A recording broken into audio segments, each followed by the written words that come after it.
Good evening, everybody, and welcome to the final testing grounds here at IPL Splatoon. Thank you so much for joining us.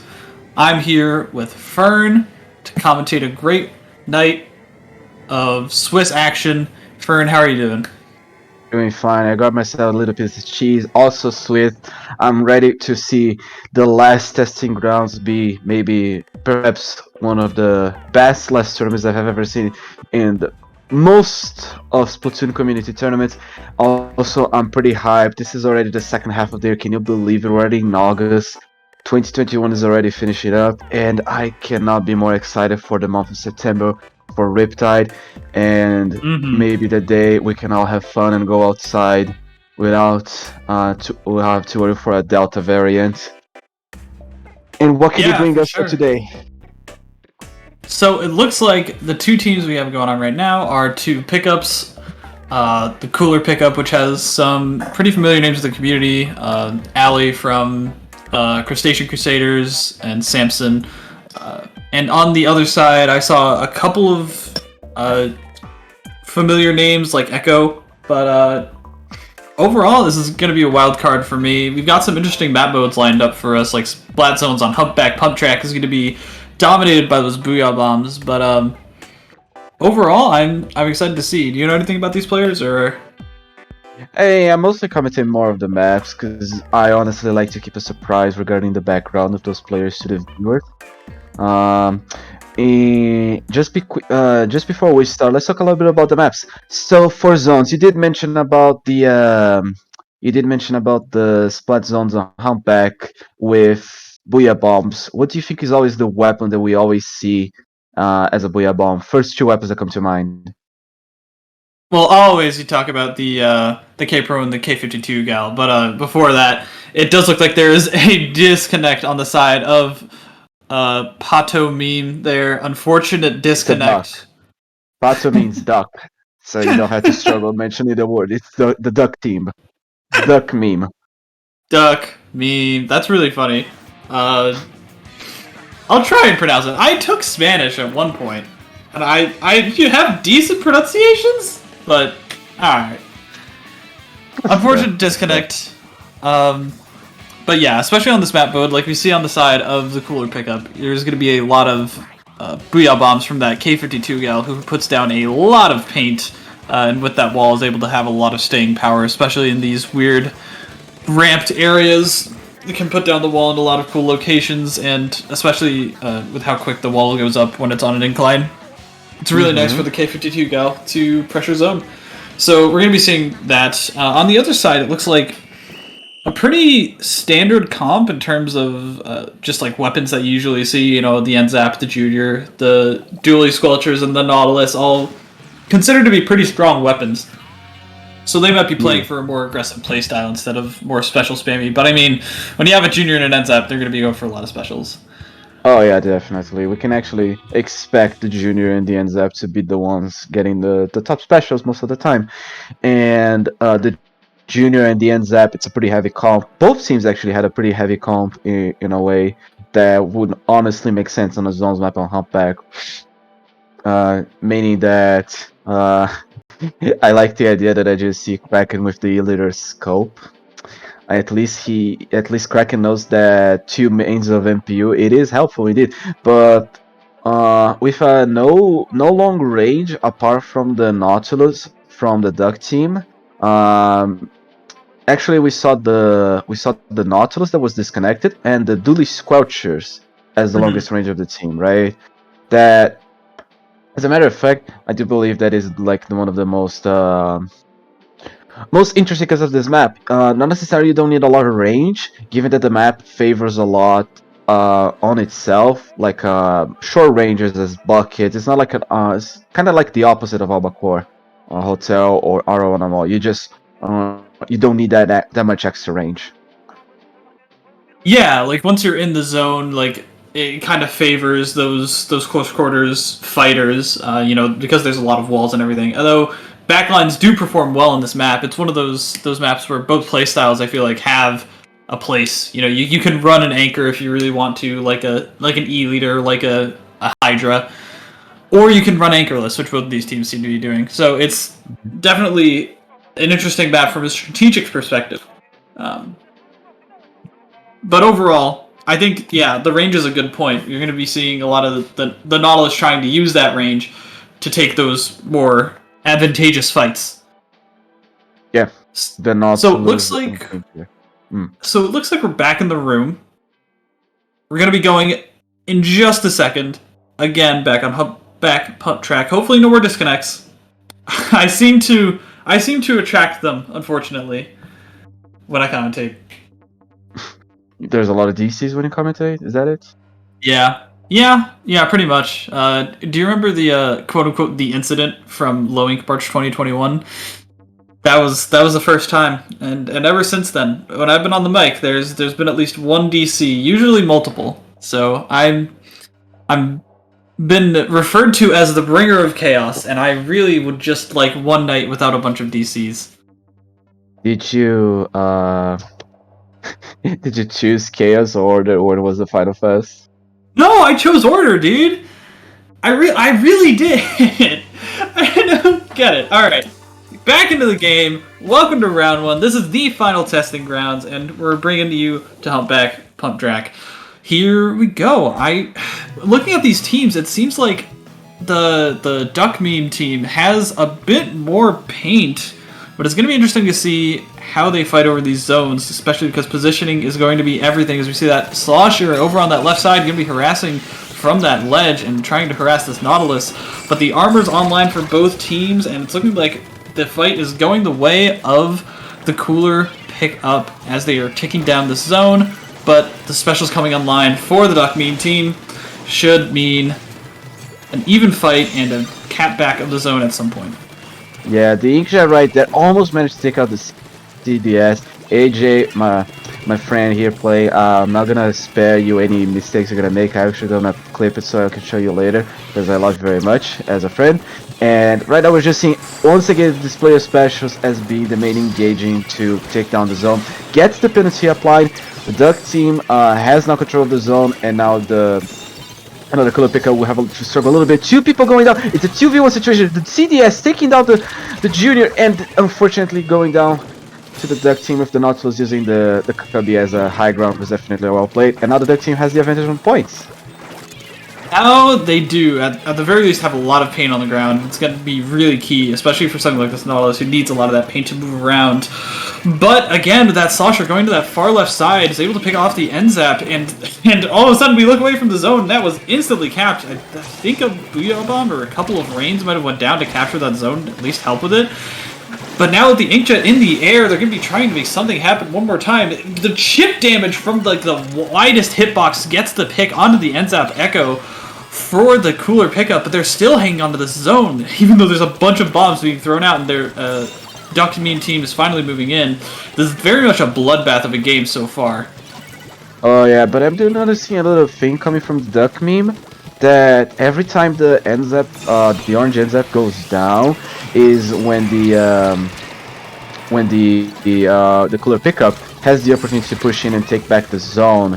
I'm also noticing that Nautilus is not playing much as a midliner, is more playing as a backliner, taking more safe positions in the back, which I think the cooler pickup is just taking opportunity of that. We saw the flank on the Tri-Slosher going from the right side according to this camera perspective, and in general I do think that the cooler pickup is just the one being the most aggressive, while the Duck Meme is just being more passive. Here we just saw Echo almost take down 2 people and almost only got splattered because of the specials and the ink armor. Yeah, it was a great analysis. You know, the aggression we're not really seeing from the Duck Meme team until really just recently. I think the Nautilus is finally on the ground, shooting some shots over the zone. Yeah, look at this, in a much better position now. And if they can maintain that and stay safe, they're going to be able to do very well. Chipping down some armors here, even though the Slosher's coming in from that left side, they're going to be repositioned. But the Dualies Squelchers on the side of the Duck Meme team is able to find a flank and harass this Booyah Bomb that was being thrown. And now there's 2 down thanks to the collapsing of the Duck Meme team. And that's looking like it's going to be the penalty, or the cap on the zone, and the lead for the Duck Meme team. And they're in a great position to seal this game. And here we see the duelists from the Duck team being a pain on the Cooler Pickup's asses. And this is an intended pun, don't worry about that. And as I was mentioning, because of this aggression, they do control the zone way more than they were expected. And apply with 7 points remaining on the clock, 45 going back to the Cooler Pickups control. And now it's just a matter of to see if they are going to be able to keep the lead up, or if they're going to lose the lead and lose the game to the Duck team. The real key here, like you mentioned earlier, is going to be that aggression. If they can keep trading out and making sure that they're getting a lot of the firepower from the enemy team down, which they've done, the 2-down situation on the side of the Cooler Pickup, and Samson in a really precarious spot, they're doing exactly what they need to do to make sure that they're never the Cooler Pickup team is never in a comfortable position. They need to get them on the back foot constantly. But 2 down here, and now the jumps are coming in for the Cooler Pickup, and this map is purple with 30 seconds left to go and some specials online. There is that flanking dueling squelchers, which we saw last time was a pain, and there is one down. Samson on the K-Gal goes down right as the penalty starts ticking away, and with 20 seconds left, they really need to go down here, but again, that armor and the distance from the Nautilus able to pick off members of the Cooler Pickup, and that's going to leave them 2 down as the timer ticks down to 0. Another great Inkjet pick from Chicle, and that's looking like it's going to be game. Yes. No zone was kept in the last second, but it was close. If the Gal hadn't got splattered by the Inkjet, definitely would have seen a little bit more fight on the overtime. But overall, nice shots from the Inkjet at the end. So yeah, first match is gonna go for the Duck meme, and I'm gonna say, because Cooler Pickup has so many syllables, I'm just gonna say the cool kids. 2 syllables. It's easy on my mouth as well. You can also say sometime as well, Magic. Be sure of that. So that was a pretty convincing first game. You know, it looked like they were on the back foot at first, but you know, when they started getting things rolling, especially once they got into that lockout position, they were felt pretty comfortable from the Pato meme side. And Clamblitz usually is considered the closest to Splat Zones in terms of, you know, the play style and the coordination and being able to control specific areas of the map. And so you see teams that do well in Splat Zones usually do well in Clan Blitz as well. And so we're going to have to see if the Duck Meme team, it does know their Clan Blitz, especially on a map with as many clam spawns as Snapper Canal, if they're going to be able to capitalize on in the same ways as they did on this last map mode. Although it's a little bit different from the maps, because Snapper, I would say it has like 5 zones of interest since this map is so huge. The zone number 1 being the center, the zones 2 being the ramps on each team, the 2 and 3, zone 4 and 5 being the basket. And even though you can try controlling all of these, it might be a difficult time if either the opposite team is just paying attention to every move you make, or you just have control of everything, you don't know how to engage them to take those zones back, those specific regions of the map. So I do agree that teamwork is definitely what makes Clemson Snapper like key to victory, and we're definitely gonna see that. Teamwork makes the dream work, and that's the best advice that anyone could give, especially during a testing grounds where they're trying to learn. Teamwork is paramount to succeed in the video game. Alright, let's get into this. We're seeing the same composition, actually, from the side of the Pato meme team, but a very different composition, including a Crapid Blaster and a Forge Splattershot Pro on the side of the Cooler Pickup, and that's something that I haven't seen in a while. I mean, one thing, talking about things I haven't seen in a while, I haven't seen a push with baller anymore. Basically, nobody does that nowadays, even though they go with baller weapons, hence the Crapid. And I do understand why it makes no sense to do that with the Crapid, because you have to go all your distance, and with that, it's basically the cool kids are all done except for the Crapid. The Duck meme is trying its best to just get control of their street, gets 1 power clam and 1 clam that will make sure that at least we don't have a tie, and the clam blitz basket won't be a pain in the ass with the tie, adding 1 score to your points.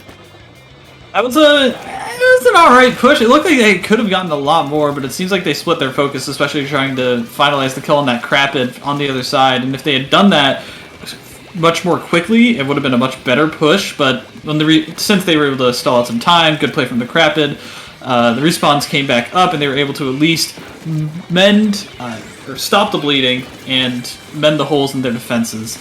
Now with 3 specials online, looks like the cooler pickup might have a little bit of something to get going if they're able to put a little bit more paint down on the map. But again, their composition just doesn't lend itself to pushing forward very easily without picks or without special usage.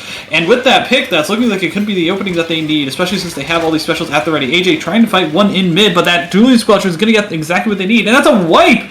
All of a sudden, everybody's down on the side of cooler pickup, and they're trying to pass clams on the side of the Duck Meme team. But it doesn't look like they have them at the ready.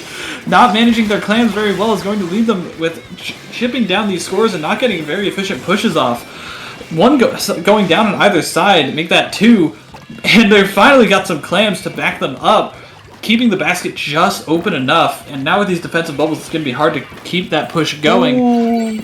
The fourth getting flooded over there was not a good thing to happen. And another one goes down. Basically, not only you lost 2 people to trying to defend a push, but you also lost a special. That's definitely not gonna be good for the cool kids, and they'll have a lot to recover from it. Especially for the one that almost managed to score even more points with the flank. Nobody's gonna take up the pity. It seems there's a little bit of miscommunication between the cool kids. Yeah, but the Pato Duck Meme team definitely overextended during that last push, and now it's going to leave an opening for the cooler pickup to find a way in with 22 clams at their sides, and they've got the positioning ready, at least a little bit, and they're able to get this in. Is Samson going to be able to duck this? And all of a sudden, out of nowhere, just the clam went in. At least that's what I saw. It's a little bit of lag from the spectator side, but able to get that dunk in. That's going to be the lead, and Pato Meme is going to have to really communicate next time to make sure that they don't end up in a counter push situation like they did with the last time. You know, they have to make sure they get the clams ready beforehand. They have to make sure that they're actively working together to collapse at the same time. And it looks like they're able to do so at least this time with Bunda from the other side going up top. But Fern, this is looking like it's going to be a really good push. Yeah, the ammo almost managed to get just in time. Everyone lost right now, but there's 2 people down. Definitely going to be 40 points down on the penalty and on the team itself. Unfortunately for the cool kids, they are in great danger. Not only because of the only 2 push. They only did 2 pushes, I believe, or 1. But it's 29 points plus the 31 points of difference. That is basically 3 power clams they need to dunk in the last minutes. They can. I still believe them. They have 4 specials. They're trying to engage armor with the combo. The Booyah Bomb is also popping in. Crapid trying to get a pick. Lost his armor. The suction bomb almost gets the pick, and also Jay hits the ball at the edge of the zone in the middle. And unfortunately will go down. That is not going to be a good thing for push. They might be able to recover the power clam. Echo trying to survive. 1 player in front of him with armor. Echo throws back the power just so they can get even more and more clams. Trying to make another power clam because they do know they did a lot. Trying to save their teammates. Gets 1 pick. Trying to get the second one. The bomb almost gets the bomb on their feet, and that's going to be the end for Echo. No, the real misplay that I saw, honestly, was from AJ there. The suction bomb didn't end up landing on the bubble and not exploding in time, and that really ended up really just shoveling their push, especially after one of their team members went down. And that's kind of the difference between the Forge Pro and the Spoil Squeezer in terms of what bubble usage is going to be able to do for you and your team. In this overtime, though, it's looking like the cooler pickup is going to go for one last-ditch effort, using the Baller Shield and the Ink Armor to try and get this power clam in. AJ trying to go for it, but I believe Bomb gets them down just before they can dunk it, and that's going to be a 2-0 victory on the set so far for the Duck Meme team. They're still going to be playing 1 more game, but that's a set win for Pato Meme. We're doing playoffs 3. That's nice. That's more content for the viewers. Exactly. And that's actually rounded up numbers, 20 and 10s. I wish my book report was like that. Although, please, That's America, I don't understand why you make a grade scale from letters. You don't include the E, it's F to D, and then you convert that into a number that not only is not consistent across the entire country, like you go from 0 to 4 and not go to 0 to 5. Like, what the hell? Like, come on. Why? Why it's to me so complicated? Bro, don't ask me. I want to say get rid of the grading system entirely. Woo! That's a movement that people probably don't know about. But anyways, that was some solid play. I think in this upcoming game mode, Rainmaker Mako Mart, it's going to be a lot of the same things that we saw, especially since there are a lot of those narrow pathways, a lot of close quarters fighting. And I'm expecting to see Pato meme excel once again. Because, I mean, just some of those fights, it seemed like the cooler pickup just wasn't super coordinated, didn't know exactly what they needed to be prioritizing, didn't have, like, just the right positioning to really capitalize on the range, especially against that Nautilus. You know, and if they're going to bring back the Nautilus again, like, I'm expecting it to be just a roll if we're not going to see very different team compositions, because that Nautilus is going to tear people apart. And also, I'd like to add two things. The successful push that the cool kids had, it was only successful. It was only successful when they pushed from the left side when we saw Echo and we misplaced the power. When they tried to push in from street, it was the thing that definitely didn't happen at all. And going for Rainmaker from Makomar, the only map mode combination that is not in the Riptide map pool for some reason, but every one of those three is. So I'm definitely excited to see at least Mako Rainmaker shine a little bit. Ooh, a blue Dapple Dualies. I've not seen that since the era of Marsh. Shoutouts to the homie. Using the rain and the toxic mist to prevent stuff like that, the jump that you usually see on the block. You're probably going to see them here if they decide to go left. You're going to see that Toxic Mist really just shut down any pushes on this left block if they're able to put it down. Fortunately, I don't think the Dapple is in place to stop it, but it's really effective at preventing that. But now we see them in this really great position, 2 down on the side of the cooler pickup, and with a lot of orange paint and support, this Rainmaker is going to be able to move forward, and there they go. The rain and the mist coming down, as well as a lot of shots and bombs. It's going to be an end to that push, but a 38 push is nothing to sneeze at, especially on Rainmaker, Mako Mart, and Fern. How's the cooler pickup team going to be able to successfully break out of here? I don't know, but I'd like to come to say something that I don't think that the Duck meme didn't notice. When the Rainmaker was pushing, there were only 2 players alive, the Enzap and the Dapples. The Enzap, which was the one closer to the podium. Ooh, that was an unfortunate suction bomb. They decided to hold and shoot over on the high ground of the side. Oh, 48 points, 37 points. That's the lead. That's the lead for the cool kids. They got 20 points. Okay, screw what I was saying. It doesn't matter. It was just a technical diff saying they could have pushed even further if they had paid attention to armor. But amazing to see the cool kids manage to just in the first 2 minutes of the match manage to recover from such a comeback. Damn, I was not expecting that. And now let's see if the Duck meme will do the 3-0 or not. That was some kind of movement from Echo to get those shots down. Really nice stuff that we're seeing, especially with that Rainmaker run earlier. Echo's really coming alive right now. Yes, Popping that armor, the armor does go down, and they're really pushing back this Rainmaker, forcing it into a really bad position. It was 20 seconds left. Look at this rain. Look at the double rain. Great coordination on these specials, and the Toxic Mist preventing them from going up that block, especially with the bomb pressure there. And now the missiles are coming in. They're not going to be able to get this push off. Even with 2 down, they're not going to be able to get this push off or at least anything meaningful. AJ able to use those squelchers, roll back, and stay out of danger. And this looks like it could be a really good counter push on the side of the cooler pickup if they're able to get some more paint on the ground and use their advantages that they have right now. I would like to call out that you are a jinx of a person. You just said Echo was alive and got splatted in 2 seconds later, and then splatted again. Yeah, you I think you in general are one of the reasons that just Echo is gonna get splatted the entire match because you called that out that they were alive. All right, commentators curse. I'm the victim. I'm sorry. But with the fight back in mid, Rainmaker trying to get picked, ends up, does the armor, trying to get pushed from the left side once again. It is the safest option. Missiles trying to stop that push. The Duck Meme has the control of the Rainmaker, but not the control of their teammates' lives, and they all went down. Rainmaker was left exposed, and it's just a K shot left alive with control of the snipe. But just for a long time, because they're getting pincer, they're being finished off, and the Rainmaker will now go to the cooler pickup, and they will play defensive for at least 1 minute and 30 seconds, for sure. On Rainmaker, you always play defensive on such a big lead. That's just in general what people do. Exactly. You know, and again, it's kind of like those scenarios where you're in the lead for splat zones. You know, you're going to want to be aggressive. You're going to want to try and just trade as much as possible. If you're going down, you need to at least take somebody with you. Unfortunately, they did not listen to my advice, and there's 2 down on the side of cooler pickup. 37, they look like they're right at the threshold of getting the lead here, but a lot of bombs coming down, stopping the Rainmaker, and now the K-Shot coming in from above is able to barely stop the Rainmaker, and now there's 2v2 and the missiles online, so they're going to be able to call out the enemy, get the missiles on the Rainmaker, probably have to jump back here. Yeah, exactly.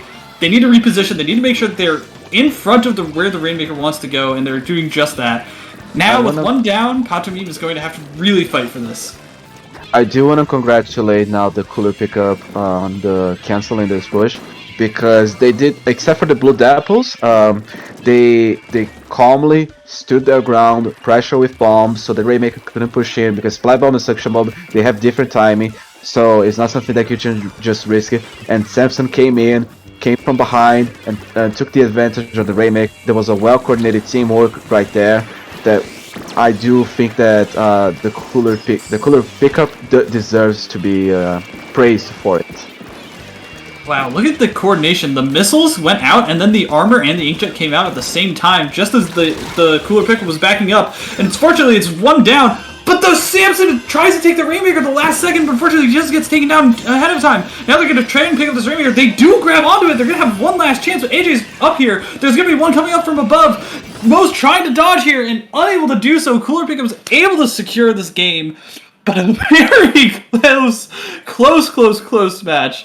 That could have gone so wrong. I honestly don't understand what you just thought, because I was like, wait, the cool pickup didn't pick up the Rainmaker, so why is there overtime? I think I missed some frames over there a little bit. Everything happened so fast, or they just pick up just before the clock hit 0. But the reckless of a blue dapple duelist saved the day. To be fair, that what happened. I'm telling you, man. Blue dapples, the wave. Look, as long as your name doesn't start with a P and ends with the number 12, I will respect you for choosing Blue Dapple Duelist. Apart from that, don't just go full swing speed with Object Shredder on your shoes. I'm not gonna say you play good Blue Dapples, okay? Very fair. All right, that's going to be the end of this round. I believe we're going to go to a break while we bring to you another round of Swiss action in this last testing grounds. Stay with us. Don't go anywhere.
Hello, everyone, and welcome back to Testing Grounds, the final Testing Grounds. I'm Magic 8 Ball, and I'm joined here by Super Fern. How are you doing, Fern? I'm doing fine, but now I wish I had Oreos in my mouth. I actually don't have Oreos in my mouth, and the Pringles that I have, my hand is too big or the can is too small. I can barely reach the half of the can. But for sure, we're gonna see something to compensate for my lack of food. We're gonna see Mocha versus WIPEOUT Punks, and it's unfortunately too late to have a Mocha at this time of the. I mean, I could be the caffeine addicted, but we never know. A lot of people do have that caffeine addiction, so I don't blame you. So, apparently, Wipeout Punks upset Healthy Diet Food Groups, is a plus server level team, and they've been doing very well in tournaments recently, and Wipeout Punks upset them just the round before this, and so I've never heard of Wipeout Punks before this. Like, this is my first introduction to them, so I have no idea what I'm about to see, but if they can beat Healthy Diet Food Groups, that's going to be... I'm expecting to see some good fight. On the other side, we see Mocha, who's got Yuma, Lip Blue, Umbre, and a very solid team in terms of just notorious players, good, strong players, players who have been around for a while. So, Wipeout Punks could just come out swinging, especially on a map like TC Starfish, but let's see what happens. Yeah, for sure. I'm just calling out Little Blue on the Discord server to say that I'm gonna finally see the person play support, because he was playing a lot with my friends at Luau, and now I'm gonna have the honor to be a douche to him. I'm gonna be the ass that was Bunda on the other set, but now to him, and he loves seeing my pigs. And a bloodbath broke out after Newt decided to flank the anchor. I mean, I know Newt's a very aggressive player, but it ended up with everybody going down except John here on the side of Wipeout Punks, and they're getting a pick onto Yuma here, breaking down that tent shield with a great coordinated assortment of bombs, and now they're already at this first checkpoint and about to break it down. We're only 45 seconds into this game, and Mocha's on the back foot heavily. Newt going down already off screen. Yuma's stuck in a very precarious situation, and the coordination from the Wipeout Punks is fantastic. Fern, what are we seeing? I honestly think we just saw a team that we were not expecting to win and already break almost all the two most hard checkpoints in the entire game in one go against Mocha.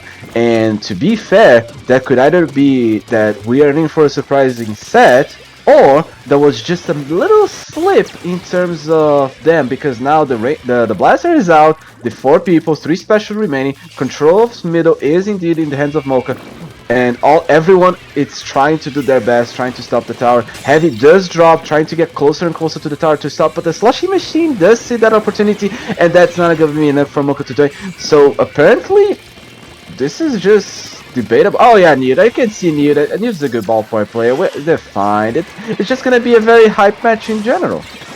Exactly. This match is very hype already. I'm super impressed. Also, I want to point out 2 very important peculiar things. We see a vanilla ballpoint on the side of Newt, which is a very aggressive option, something that you really don't see too often. Usually they like play back. Oh, the betrayal. They usually like to play back, etc., etc. Ballpoints are usually considered anchors, but apparently with the nerfs and everything, I mean, an aggressive ballpoint could work as like a pseudo anchor, like a substitute for Nautilus. Wipeout Punks here getting 2 down again on Mocha as they're riding to the second checkpoint. Impressive stuff already from seeing. Great coordination. Look at this, and the other one I want to point out is Rin on the Grim Range Blaster. We've seen players in Japan use this very well, but we've never seen it done well in the Western Hemisphere, really. And using this weapon to such a high degree, calling out that flank on the slosher machine, and just countering it perfectly. This is very impressive play that we're seeing from a team that is apparently Div 6, from what I understand. This is very good play. No, They've already broken down the checkpoint. I think it's just like probably same name, because I don't think any of these people are Div 6. I think most of these people have experience with Div 1 and 2 for sure.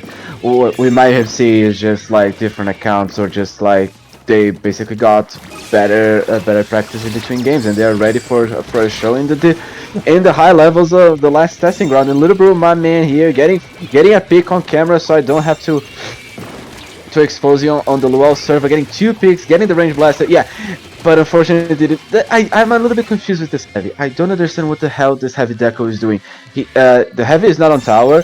The heavy is going for very specific points on left. The heavy drop when they were first pushing in. I'm a little bit confused here with what that heavy is doing. And now Mocha is just abandoning the tower. The tower, they probably have to step off just for a second. Little Stanley getting shredded by Yuma's hammer with the armor is going to be able to tear a hole through the defenses, and now it's just the Grim Range Blaster left with the missiles, and now we're seeing Mocha finally coming alive, breaking the checkpoint, getting the... I apparently not, now getting the lead, but there are 3 people left, and this is a very late game. Getting a lead this deep on Starfish main stage is going to take a while, and especially if the timer keeps continuing to tick down, it's going to be very difficult for the Wipeout Punks to get a lead exactly like this. Yuma was hopping the hammer, taking out Raven, but it's only Newt left alive, and Gatsy gets taken down. It's a wipe. They've got 30 seconds to bring this tower back to mid and set up for a push, but they need to get basically a wipe or a very, very solid stagger and lockout on Mocha if they want to be able to get this down to that last checkpoint. Shout out to Yuma with the hammer in general, because we saw, I think, 2 of the hammers just happen at the end of the match, and all of them were actually pretty solid, especially the second one. But with definitely Wipeout Punks barely being able to stand on tower without being pressured from every possible weapon at the same time. Little Bro right here getting almost the last person to jump in, and the first match, surprisingly, with a little bit more of hard work from Mocha, goes to Mocha. But wasn't a one-sided victory. They actually did pretty good. Yeah, I'm ecstatic that this is a game. I wasn't expecting that. Especially from some new faces. Especially with that kind of composition, with weapons that we usually don't see. We usually don't see heavy splatling too often, really. I mean, it's good for the Booyah Bombs, but it's really, like, not preferred. Especially in this anchorless meta that we're in. And that Grim Range Blaster. And it was one push. I mean, really, like, if a couple of things went wrong during that push from Mocha, like, it would have been completely different. This is very much going to be an intense set for the rest of it, and I'm expecting Wipeout Punks to bring their game during Splatoon's Muscle Forge, and I want to see some crazy strategies again, because that Grim Range Blaster was perfect for dealing with that sloshing machine. I mean, to be fair, it's a little bit okay. It's a debatable, because here's the thing: Grim Range Blaster. I saw the data on the Twitter, what kids use these days, Instagram, whatever. They show the data, and 2 weapons actually show up a lot. It's the armor and Zap, or if you just want to say the special is the armor itself. The second one that actually shows up the most is E-Leader. E-Leader shows up quite well on zones. So it is a backliners with a side note, like especially everything but zones.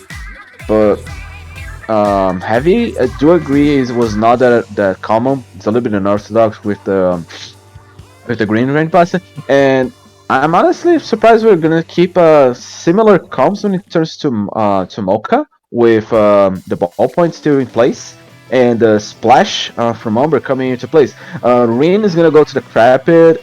This is now now the orange team basically just decided, now we're not gonna be individual. Let's go all standard comp. Yeah, definitely. And it's really interesting because this is a zones map.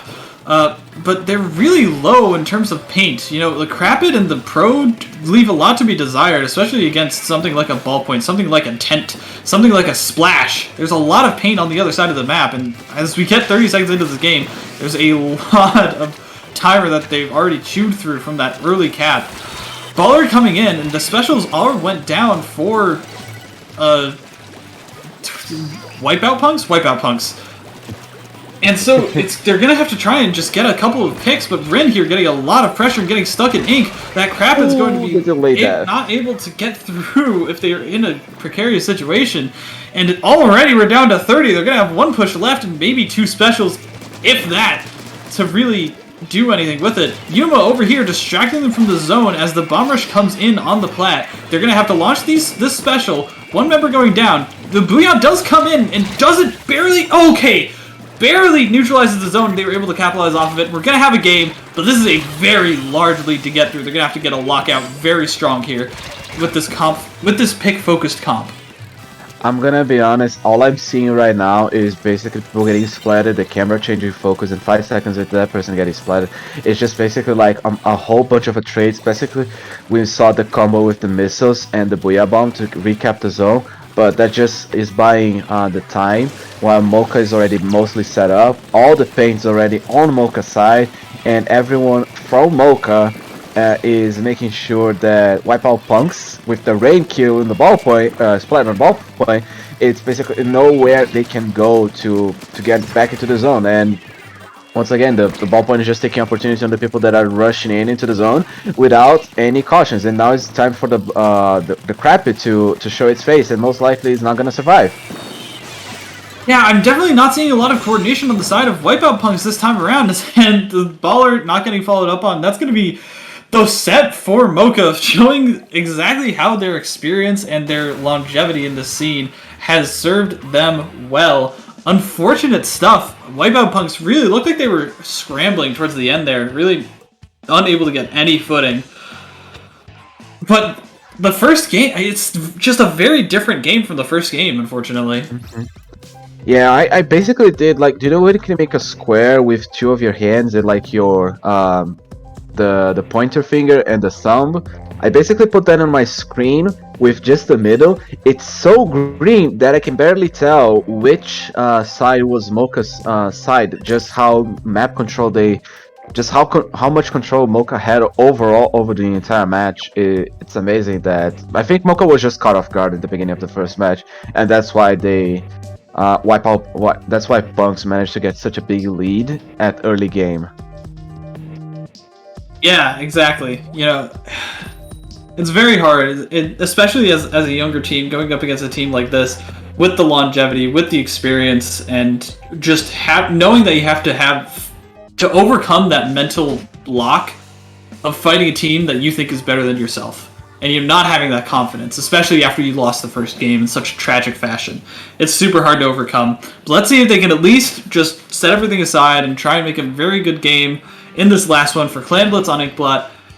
And we're seeing the same thing from the side of Mocha, and generally the same thing from the side of WIPEOUT punks from as the first game, using a custom range blaster, and I've seen everything at this point.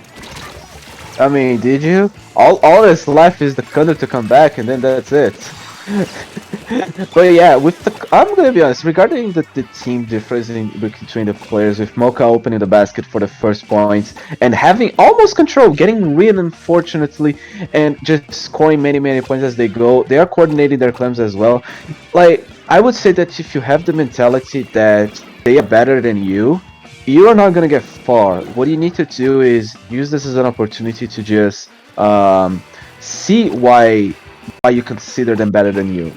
That's fair. That there is probably gonna be like a statistic saying that this team is better than the other team, but what you have to do in general is just learn from the mistakes, take a deep breath, 1 step back, 2 steps forward, and you're gonna be ready to fight them another day. Is the quote from the Mummy, like, live today, fight tomorrow. Like, learn from, don't be reckless, be smart.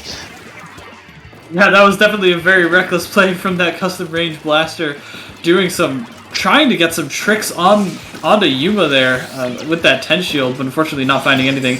Bubbles coming in, and that's going to be one taken down on the side of WIPEOUT punks, as they only need as many claims as they have to get in to end the game here. And with all this special presence, even though they're going down, it looks like they're going to be able to end Lipu with enough clams. Barely! Newt's going to probably try and sneak his way in, maybe? No, he's going to stay there. We're going back to base. Playing safe a little bit. Now, okay.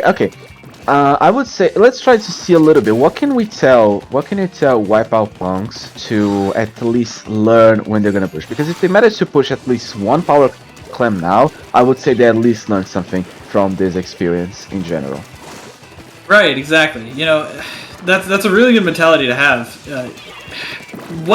You have to understand what mistakes are the enemy team making. You know, and when you're facing a team that you think is below you, you're gonna see those mistakes a lot easier. But if you think like, oh, they're really good, like they're not making as many mistakes as we are, you're not going to be able to find them. And you know, finding the holes in their defenses, finding the holes in their playstyle.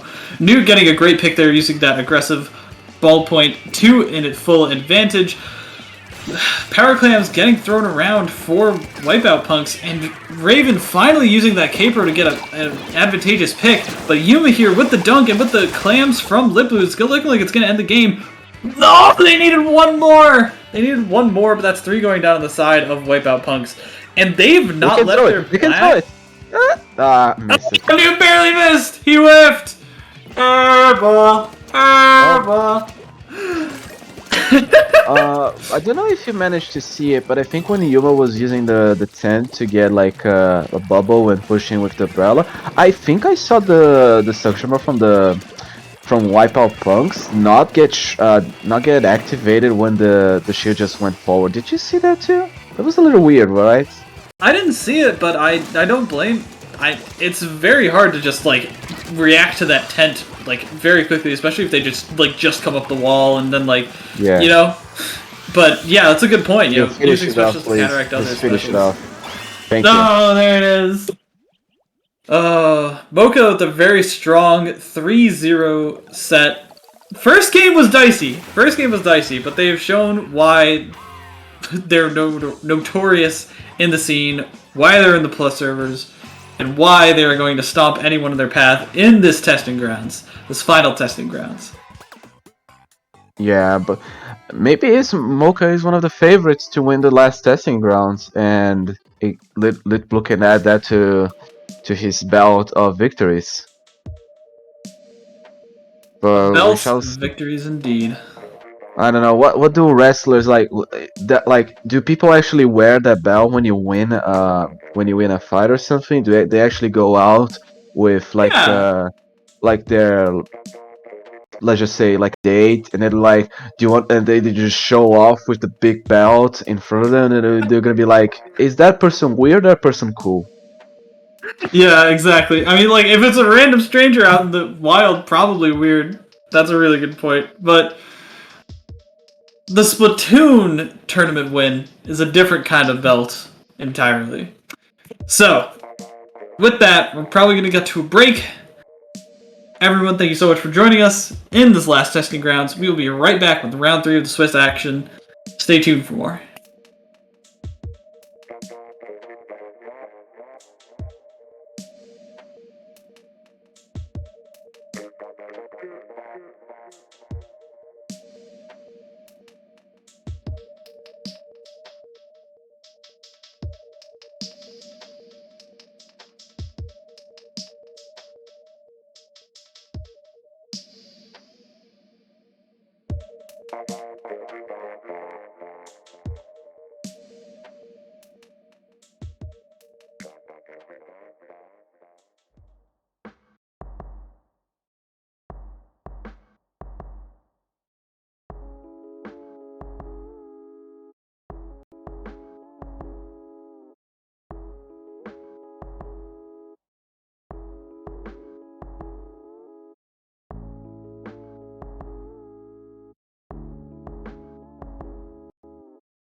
Good evening, everybody. Welcome back to the final testing grounds.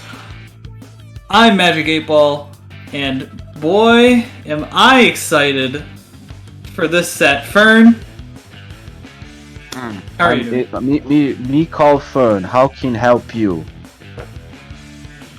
Can you tell me about Bruh? Bruh, custom? Custom, I think Custom plays Octoshot if I'm not mistaken.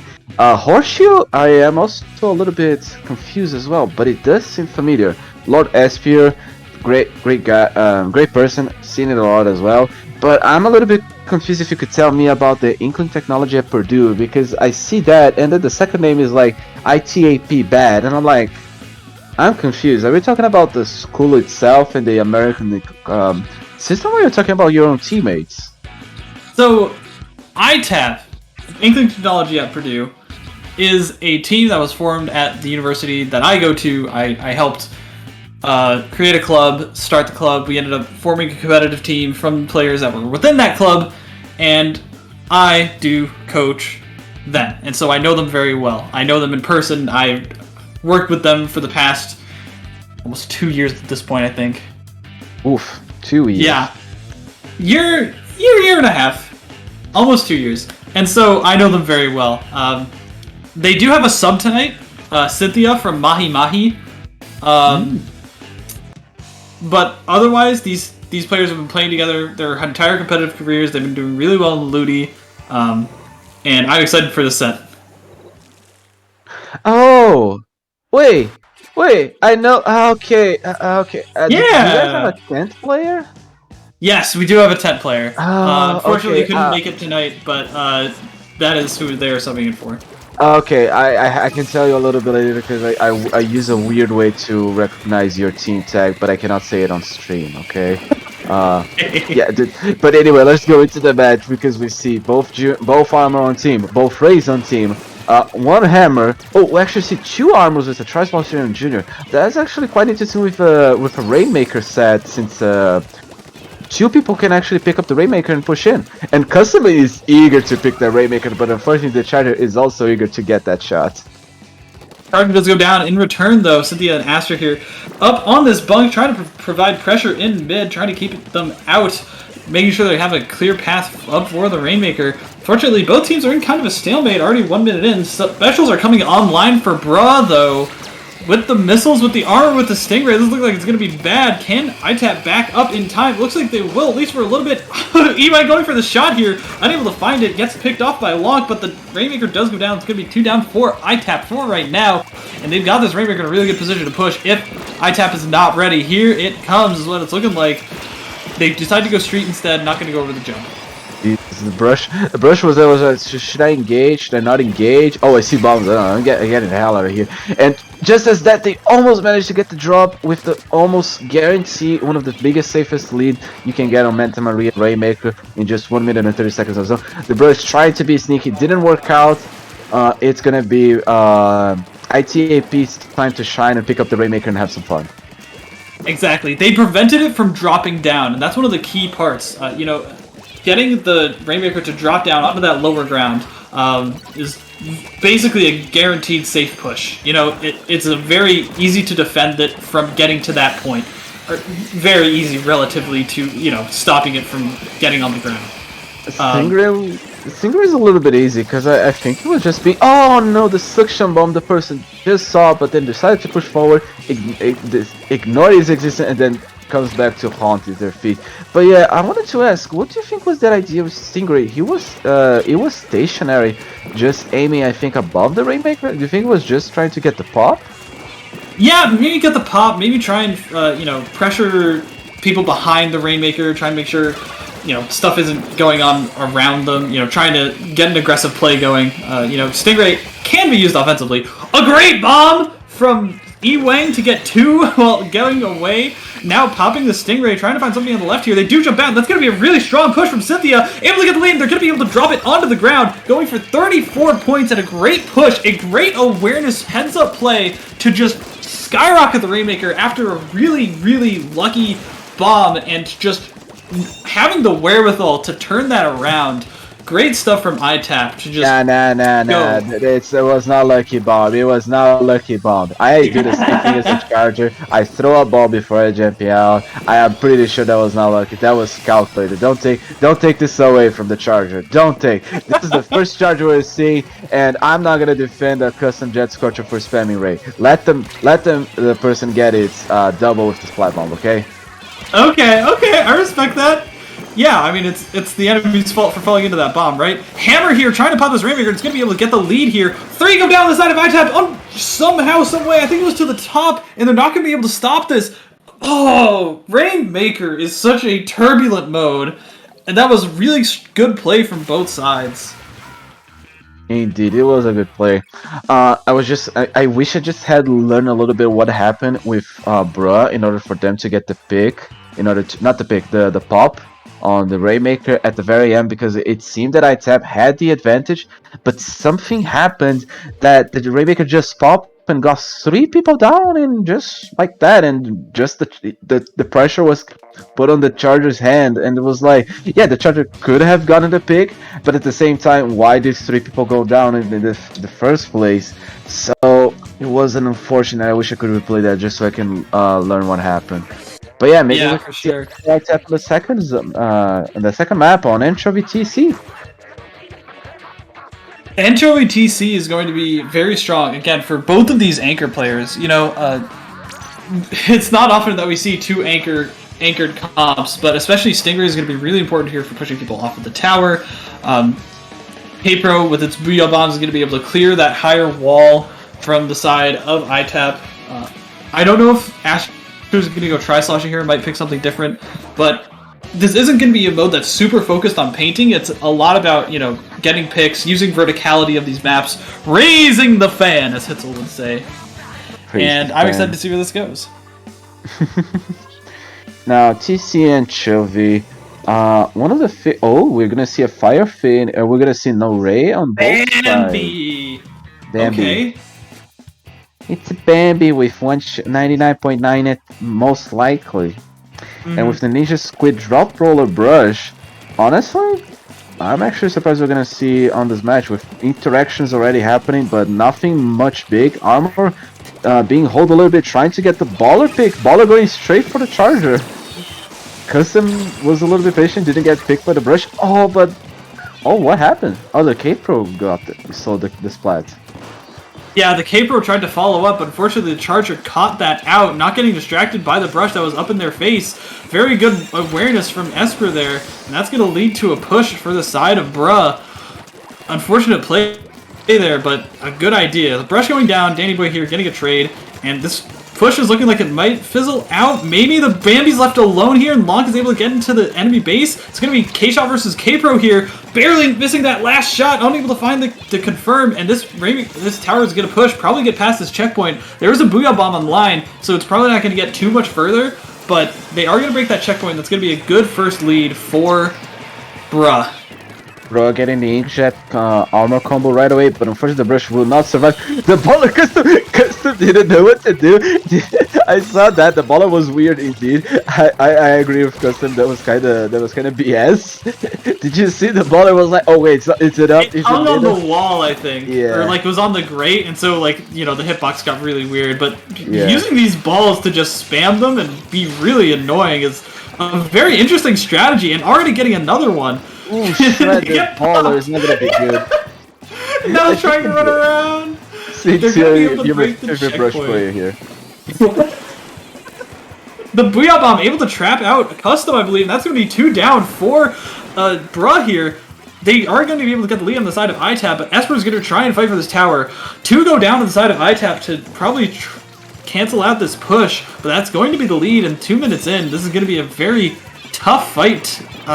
It looks like both of these teams have a really good idea of how they're going to be able to defend these towers, using their specials, you know, regrouping and not making sure they don't go too many down, because that's really the key here, and especially with two compositions that are utilizing anchors and armor, it's so hard to get a wipe. What do you mean anchor? Vampo is not an anchor. I mean, you can It's a play as pseudo an anchor. anchor.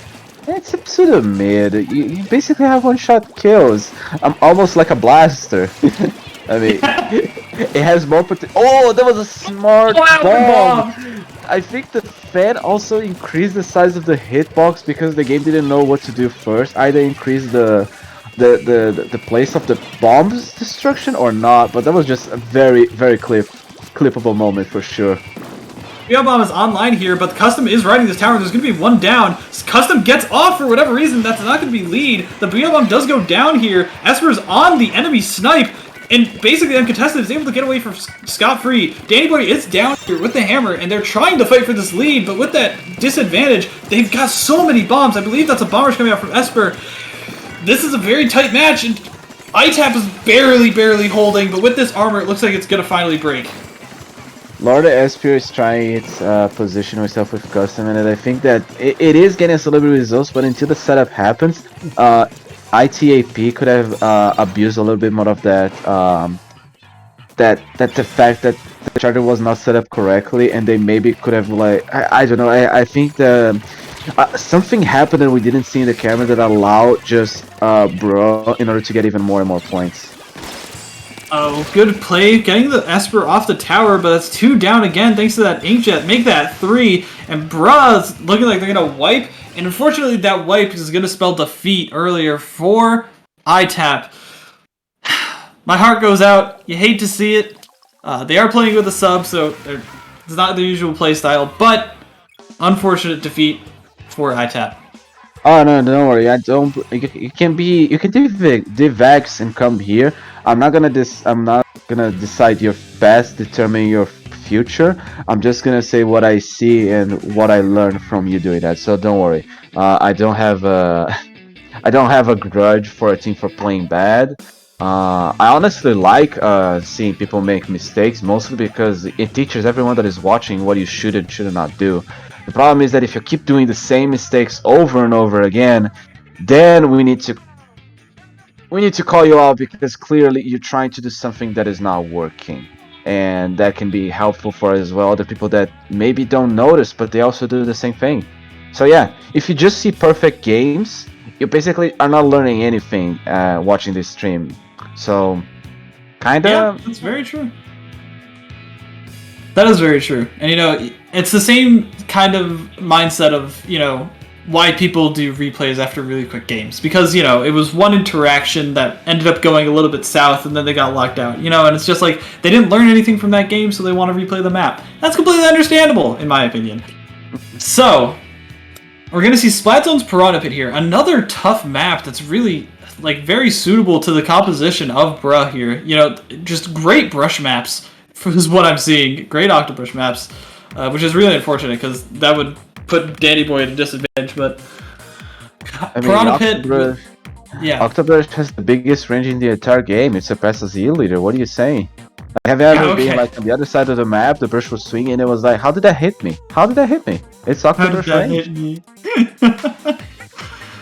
That's too funny. Yeah. No, I agree. It has some ludicrous range, and especially with the drop-offs and the verticality that we've seen, is really useful for the brush. And yeah, I'm gonna have to VOD review hella with ITAP this upcoming semester because I do want them to, you know, get some upsets. They're gonna be going to Riptide. See them at Riptide. Oh yeah, they're probably gonna see me too. Please, U.S. immigration, let me in. I beg you. Oh my god. Alright, this is going to be Fern and I's last match of the night, last game.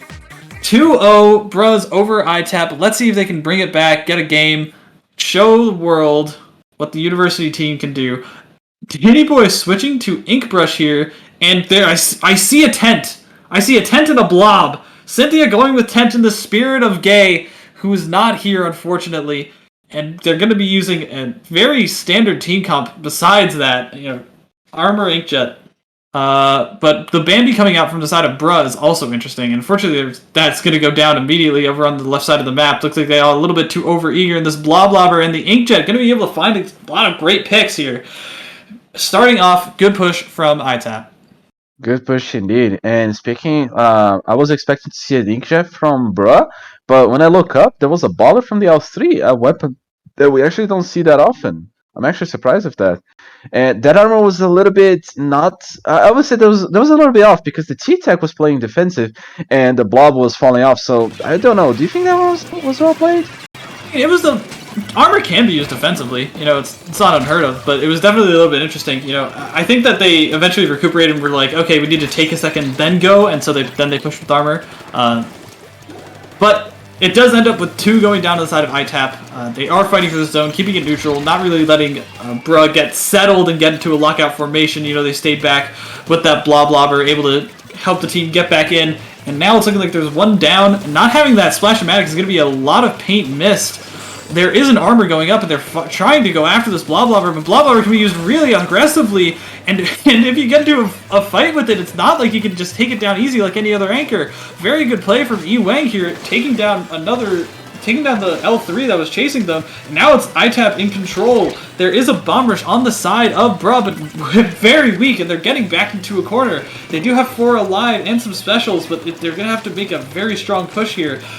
They are in position to use this very well, but that L3 going down is going to be so tragic. Here comes the rain from ITAP. A trade going out and that tent going down as well. The bomb rush coming in. It's looking like it's going to cap the zone.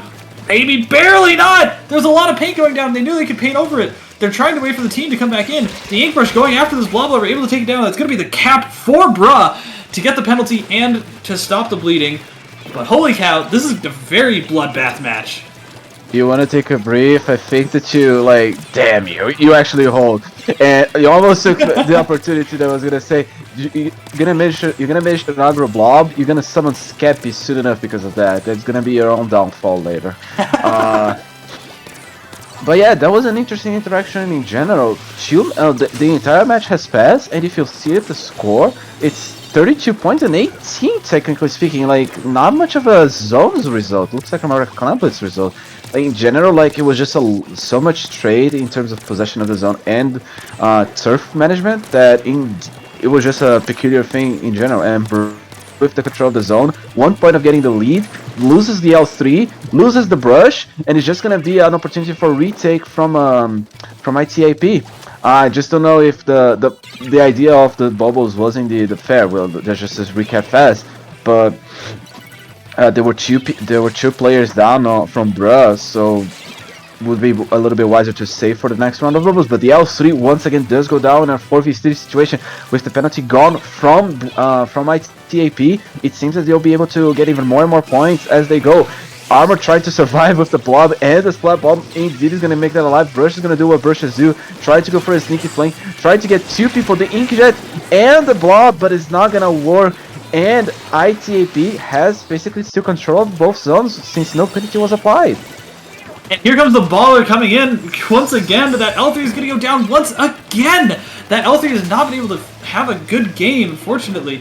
2 going down to the side of ITAP, but it looks like Bruh is just really not coordinated in this match. You know, they've been having a lot of plays. You know, we see the brush going in, dying here. We see the L3 going in with that baller and not really getting anything off of it. We see the bamboo in a very precarious position over on the right side, gets taken down because of it. And that's going to be another cap for ITAP.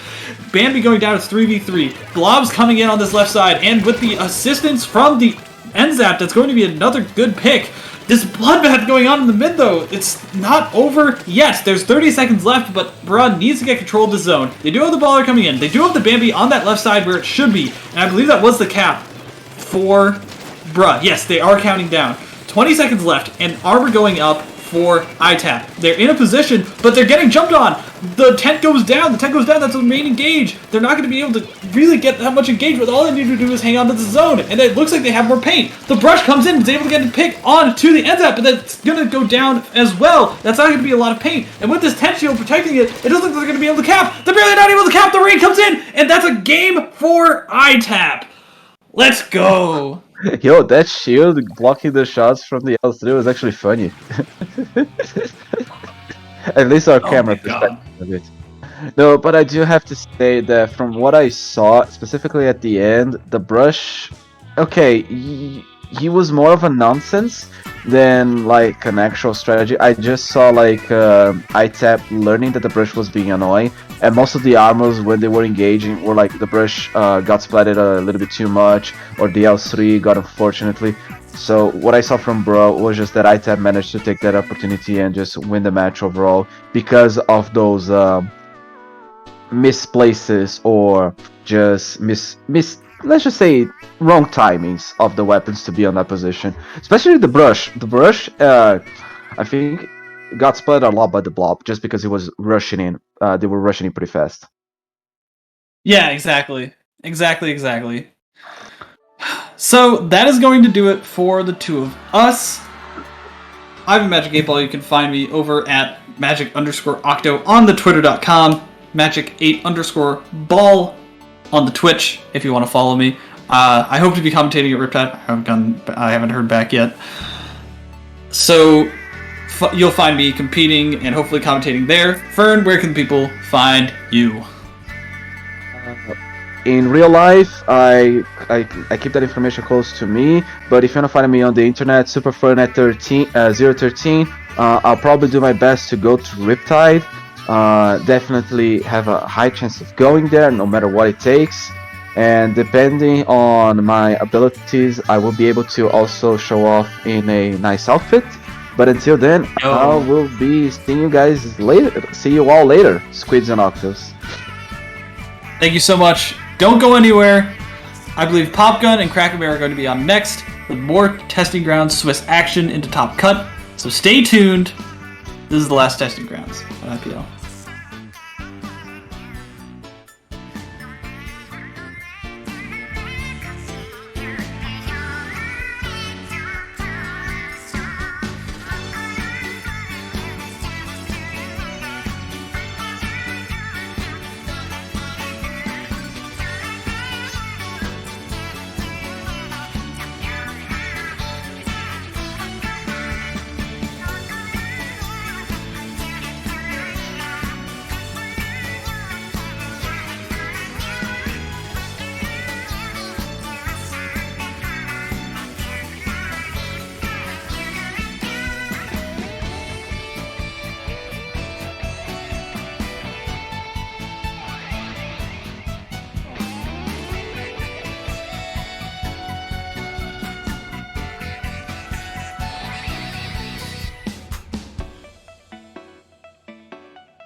All right, and we're back now that we had the fun of technical difficulties already, Popgun.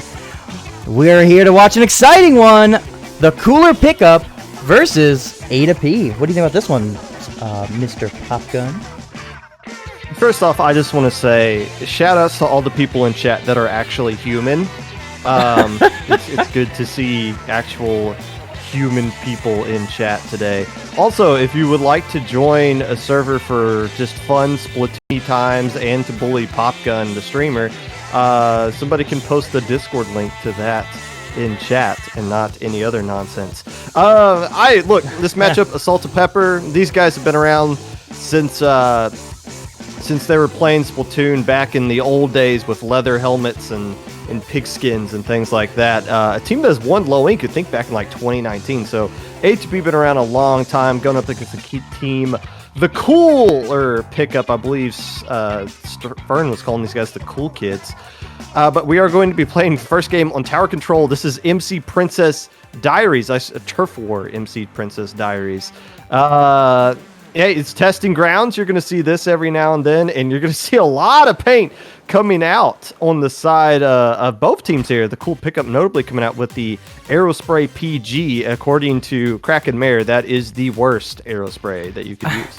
Hey, I only just don't like it personally, all right? I don't think it's the worst one in terms of actual badness, but I just don't personally like it. Anyways, not important. You guys might have saw it was Shifty Station on our graphics package. Unfortunately, we knew TG was getting near its end here. Obviously, we have plans for the future. Can't really go into those now. But we knew that it didn't get updated with the graphics package. All the new ones have stuff for Turf War. This one doesn't, so it's all the Turf War for this round and next round will be shown with Shifty Station. So this is MC Princess Diaries, as we mentioned. The next one will be Bunker Games. We'll go over that in round 5 when we get there.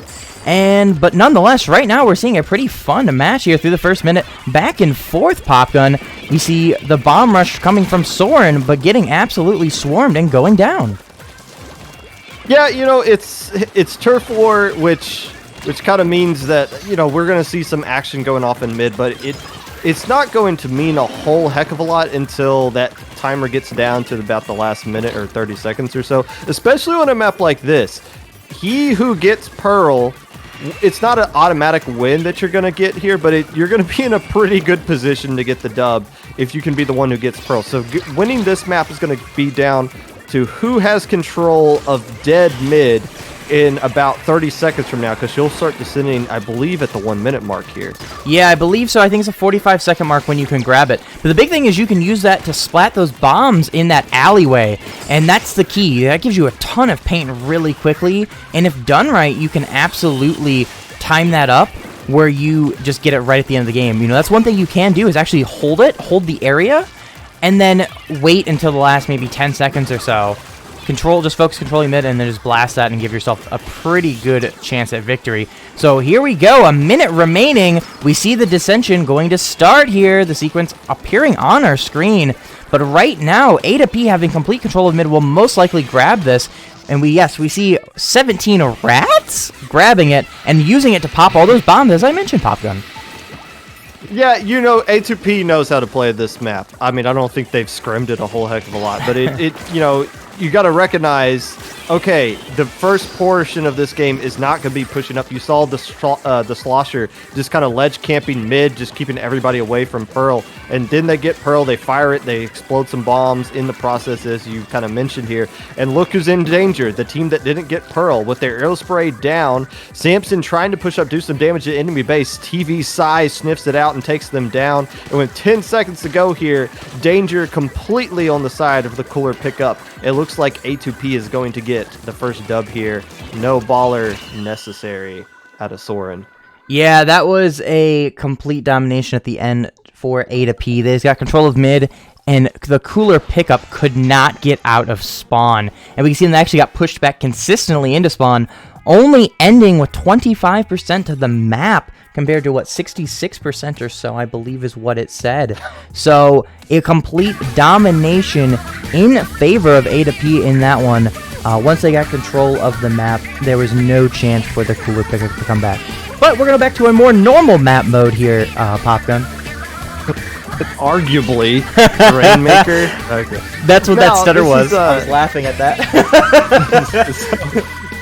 to be fair, this is one of there's like what 2 actually good Rainmaker maps in this game, and I would argue this is one of them. Here and probably Black Belly, as much as people hate it. But yeah, this one. Obviously, these are some veteran players on both sides. Even the players that are on the cool pickup. They've been in this scene for a long time, especially Samson. I know has been playing for over 3 years, I want to say. I think like the first time I met Samson was in a free agent tournament, like back in 2018. So the veteran players in this one know you don't go for pop at the start because there's no advantage to it. You don't get like map control in mid by popping it because it's way up on that uninkable tower wall there. So you're going to see some teams just kind of flank around to the left side, try to get established control of the hill that's to the right of their spawn, try to get something going, try to get a few picks, and then you'll see the Rainmaker pop. A little bit of a different strategy from other Rainmaker maps because usually you want to either try to go for the pop at the beginning or maybe not, but here you're going to see both teams kind of back off and try to get map control on their own without popping it. Yeah, all about getting that map control. I love the fact that there's really 2 good paths to push on this map. A lot of Rainmaker maps, you have to go one way or the other.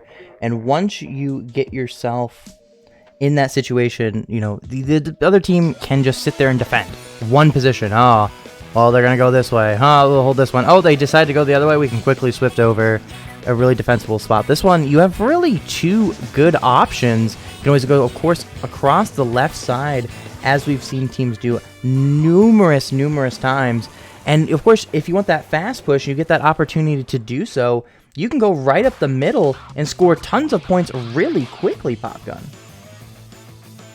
Yep, and you see them kind of doing what we talked about here. They're going to establish control of the hill areas here. We see some A2P players with armor trying to push around this left side, and already some cooler pickup guys right there waiting for them. Both K-shots go down immediately for the cool pickup, and now you're going to see A2P start to head back towards mid. Now they're going to get the Rainmaker that's already been popped, and now the question is going to be, are they going to go for the home run right down the middle? And it looks like that is what they're going to be doing because there is a party going on at the enemy base, and A2P gets the wipe. Even though the Rainmaker does go down, they're not going to be done. They immediately pop it right back up, and that's 17 rats. I believe that is Neebles picking it up, slamming it down. 45 seconds. A2P already won the set, and we're going on to game 3. That will make up for the technical difficulties. We're getting this tournament right back on track. I love it. Popgun, I just wanted to set one thing right in the bot in the background. I barely get to get that done, and bam, it's over. I just wanted to make it where it showed the voices properly.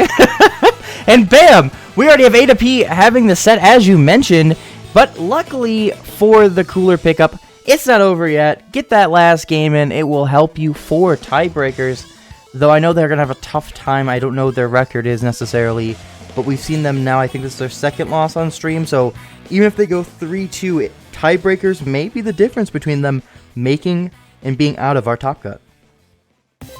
Yeah, it's there's a smaller portion of teams playing in this version of Testing Grounds, so that's why there's kind of the repeat of somebody being on stream multiple times. It's kind of hard to get different matchups in the Swiss stage. So the cool kids, the cooler pickup on stream for the second time going up against. Obviously, A2P, as a pickup in general, it's very hard to going up against any team just because you're dealing with a team that's actually synergized. It has some experience against playing with each other, where a pickup might not have as much, especially considering when you're going up against A2P, a Div 2 very strong team who's already ready up for their tower control map. They already know what all they want to do here. Obviously, you're just going to keep seeing Slosher and Brush until basically the game is over here. But yeah, still an opportunity for cool pickup to get a dub of some sort, playing for pride at this point. We always like to say Swiss, well, there's always the chance the tiebreaker could work out in these critical game 3s. Well, yes, but mostly we're just playing for pride here. and just continuing to enjoy the night as we get closer and closer to the top cut. And I guess as we get ready and starting up this map here, tower control at Mako Mart. I guess the question is going to be double K-Shot is what Cooler Pickup's been using the last couple of games, and they are going to drop one of those K-Shots coming out with K-Gal. Soren coming out with the Nautilus, as well as the Permabrush and the Kinsa machine. So a lot of chip damage with that machine and that blaster coming out from A2P. But a little bit same amount of paint that the Cooler Pickup has been bringing out these last couple of games. Maybe that paint will work out in their favor if they can find a way to get some more splats to go along with it. Yeah, I mean, the paint is the key to the game. So having that definitely puts an automatic little bonus to your team, right? Puts a little bit slight favorability that you're going to win compared to if you are, of course, losing the paint battle. But if you're going down consistently like they have been here so far, you can't have the paint advantage because the other team is just going to go, well, you can't paint at all when you're dead. And thus far, through the first minute or so, A2P has gotten another kill. We already see multiple people, up to 3 KA on the side of A2P. Of course, don't forget to look at those top numbers. It kind of tells you what player is doing well. Sometimes you miss that one player is doing really well in the background just because the way that the autocam is working tonight. And there we go, another wipe as the Salt of Pepper going across this third checkpoint in what is looking to be a scary situation for Cool Pickup. You don't want to see people on your own. My team calls that the paper towel area. As you can see, there are paper towels right there, but you don't want to see enemy players up there doing a good job of keeping everybody distance and spaced away from the tower. And A2P flexes there, winning the set 3-0. Well, we were hoping for a little bit of a longer game in that one, but the longest one is going to be the Turf War match, which is the only one you can't necessarily KO on. Though it was fun. It was fun to see Turf War. I do genuinely enjoy watching Turf War matches. And it just reminds people, of course, what the basics are in the game. It's always good to go back to Turf War just for that occasionally, I think, Pop Done. Get your basics back in the game. So when you go play these ranked modes, you go, oh yeah, we have to paint the map sometimes too. Firing the gun is the objective. You are doing the objective. There you go.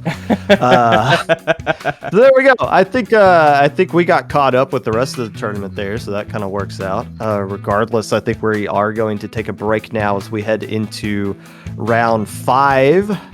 I am Pop Gun with Kraken Mayor, and we will be right back with round 5 of the final Testing Grounds 23 here on IPL.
Welcome back to the final round of Swiss over here at the final testing grounds.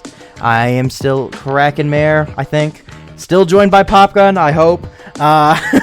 Pending we don't have any internet outages or anything. Of course, the last few days over here in Ohio, we have been slammed with stuff. So, Popgun, you still here?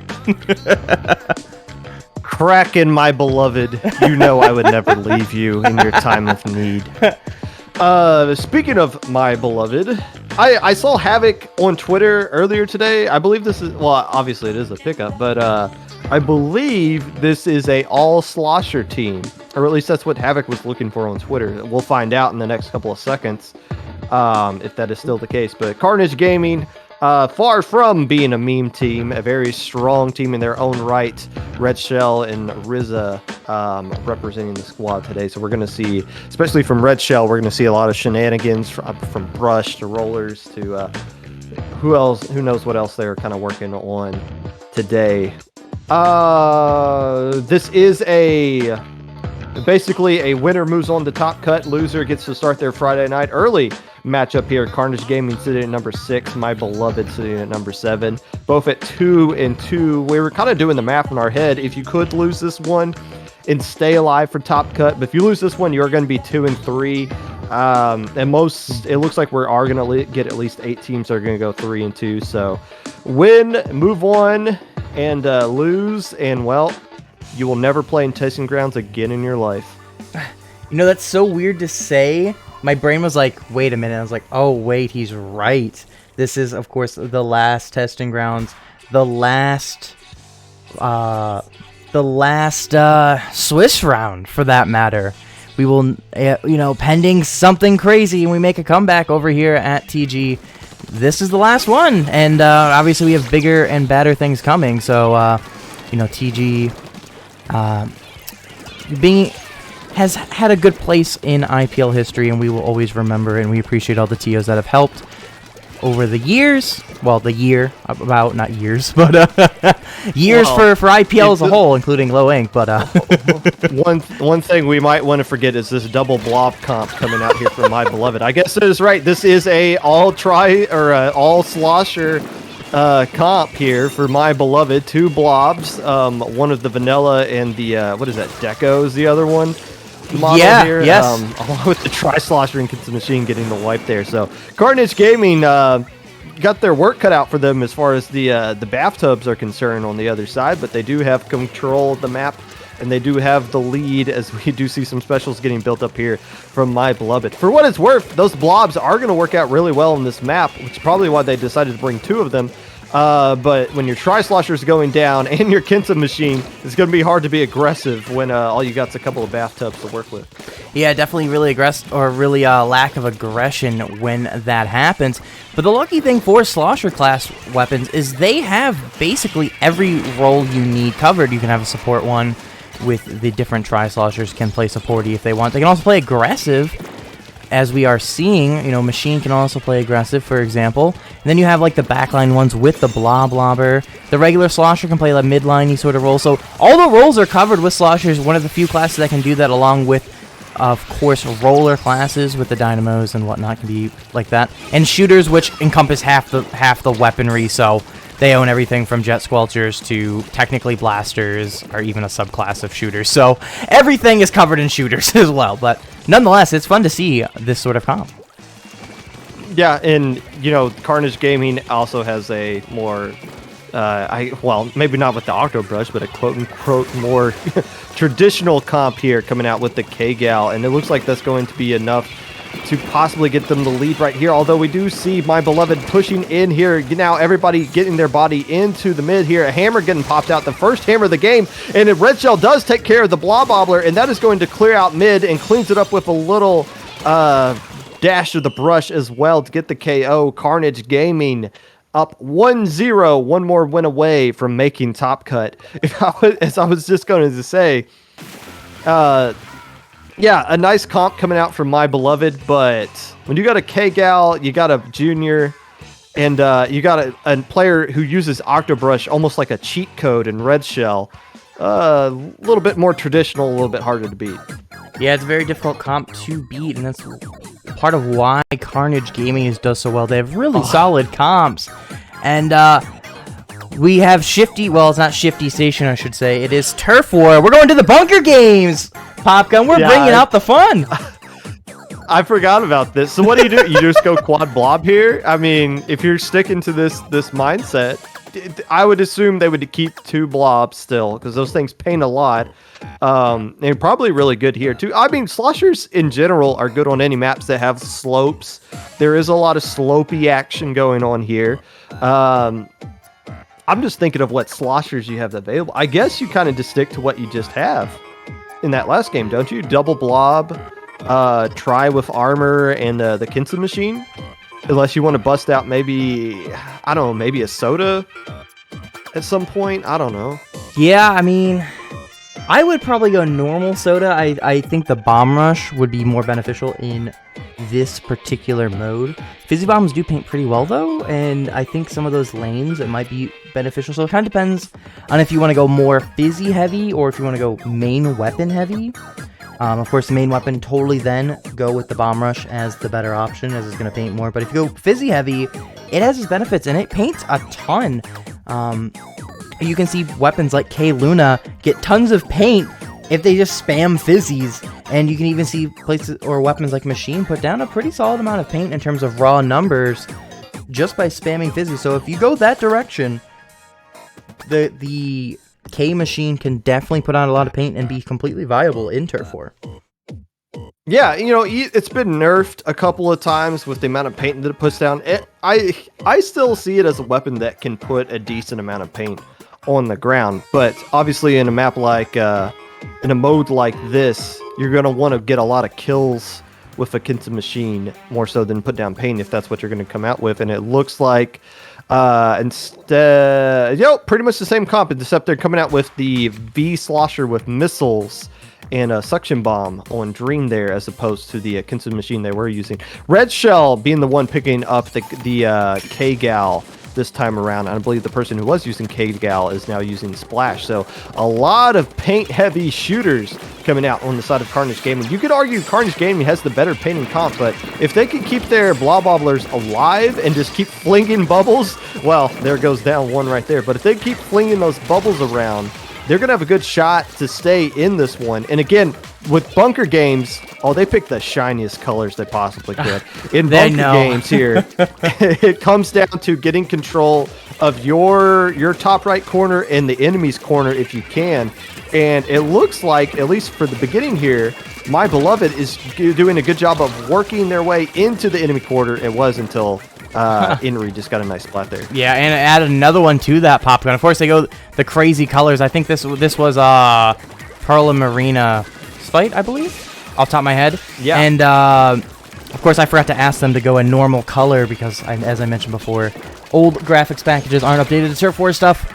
Last set we had that we had the green and pink normal colors, but in this one they're gonna go fun. You know what? Doesn't matter. Colors are close enough on there. We got a yellow team and we got a bluish white silver thing, right? Close enough, totally. And we see though Red Shell getting a massive pick on this one, and they have Booyah Bomb ready, Popgun, and this could be devastating as these teams kind of are using the 2 ramps and are kind of in a position where they can be split in half with a Booyah Bomb. Yeah, Havoc was in a position to control one of those contain areas, instead kind of drop down there and take a fight in mid. Getting control of mid isn't the most important thing right now. It's controlling those contain areas that are already closed. Can we get like a shot of what the map looks like right now color-wise? Okay, so it looks like both teams were able to hold on to their contain, and that might be why Havoc kind of jumped ship there. And now the fight needs to be in mid, and there are more bodies alive on the side of Carnage Gaming as we see Red Shell working around this mid area here, and it's just going to come down to who has the last squid alive in here. The Booyah Bomb coming out on the backside. Red Shell getting a nice double, and that might do it. Carnage Gaming is going to get control of mid. Now, if you are My Beloved, you need to go to the enemy side of the map right now. And you see them doing just that. They got control of the sides, and now they're pushing up around the mids there, and they're starting to put the pressure back on Carnage Gaming. So winning that mid can be a double-edged sword if you lose your side of the map, and it looks like My Beloved is getting control of this area. Yeah, the big thing they did is actually, as soon as they lost it, they, what, 2 down right away? But 3 members of Carnage Gaming sacrificed themselves to that center area, which means the 2 that were there could get the kill on the 1 and start to push up and let their teammates jump in. And they got the wipe! Dang. They got the wipe at the end there, Popgun! I think they might have done it! It just depends on how much map they got on the other side. It is quite close, Popgun. That has to be a dub for my beloved. It is! Barely! Okay, wow, just barely. 1.9. All right, whatever. It looked more... It didn't look that close. But, I mean, the difference there... we talk about Turf War. Yeah, there's a little things you can do with Shifty Station to make the game not just come down to the last 30 seconds there. But it kind of just did. Because it looked like Carnage Gaming was getting the more... I didn't get a good look at those splats at the end there, but it looked like Carnage Gaming was getting more splats in the first couple of minutes of that game. The difference was they probably overcommitted to getting control of mid. The good news is Carnage Gaming did get control of mid at that final containment, but they had 3 squids in mid, and that just allowed for the alleyways in mid to go towards My Beloved, and they just got free reign towards Carnage Gaming side of the base. And that just made Carnage Gaming, or My Beloved, say, okay, you guys have mid all you want. We're just going to take your map, and we're going to win the game off of it. So, a nice bounce back there. And now, a Rainmaker game at Muscle Forge Fitness to determine who is moving on to Top Cut. Ooh. Yeah, it's going to be a pressure-filled game. One thing I will say, give credit Carnage Game for, they didn't jump back normally, because if they waited for that launch pad, they were going to get camped, and they smartly jumped back to spawn. They lost less by jumping to spawn than by jumping back and trying to win that fight, so credit to them on that. Unfortunately, it wasn't enough for a win, but as you mentioned, we are going to Rainmaker Muscle Forge Fitness. A little bit of a different one, but again, we have 2 viable paths on this Rainmaker one, even though they're both a little bit weird, and I can understand why some people really don't like this map. But you do have 2 viable options, which always makes a fun Rainmaker map, Popgun. No, you just said that whole sentence you just said there is not a viable sentence to be said in English. What? 2 viable a fun options? Rainmaker map? I have no, fun. you said fun Rainmaker map. I enjoy Rainmaker. I even as a player, Yeah. and as a spectator, it's the best spectator mode. You can't lie about that one. Best spectator mode. Okay, you can. You know, but- it's so fun to watch. Well, I the guess we'll spectator. get a look at this Mm-hmm. this right now. I guess here we go. Red Shell coming back out with the Octobrush. 1 blob this time around, coming out with 2 Tri-Sloshers. One being the Nouveau with Rain, the other one being the armor as well. So no same comp on the side of Carnage Gaming, who loses their Inzap player immediately. Orange Inzap being used a lot more in competitive Splatoon, as we're seeing Mist pick up the Rainmaker. Red Shell waiting right there perfectly, shutting down a push before it can happen, and popping the hammer. Let's make sure it doesn't go through a wall. And it doesn't. A legal hammer throw by Red Shell, and gets a nice pick on Dream. Make that a triple pop gun, getting another one, and look at that Tri-Slosher trying to find him down. Red Shell just kind of camping down this bottom smartly, waiting for them to push. The big thing is, though, they have no paint and nowhere to go, so they're going to go to their teammate, and that's the best option without losing too much time, and, finding that teammate that's alive you can jump to. And now they have another hammer built up in a minute there, Popgun. They use more in this game than they did in the Zones game. Yeah, they only got used 1 in the Zone game, but like you said, 2 in the first minute. And that's really going to be key. Now, Red Shell is a problem. It is a huge problem. And now it's starting to push up with the Rainmaker, creating a path for them to move with here, and 1 player going down. Those blobs doing a good job of just kind of stalling things out a little bit, but it's not going to mean anything if they can't find a way to get a few picks here and then take out the Rainmaker. Doing a very good job. I believe that was Ozzy taking the Rainmaker up there on the slope, and they're not exactly done just yet. However, to 1 player, it's 1v1 down there at the bottom, as Shiny is able to chase away the last player, so that could have been a lot worse than what it was. But 30 points remaining on a map like this, that is a winnable score right here. Obviously, you don't want to just sit back and turtle up for 3 minutes, but Carnage Gaming's got to be feeling pretty good with how they've been playing the first 2 minutes. A part of me, if I was the Carnage Gaming, I would have totally rushed it. Part of me wanted to go, was like, just go for it! Just for the points! You gotta do it for the memes, for the show!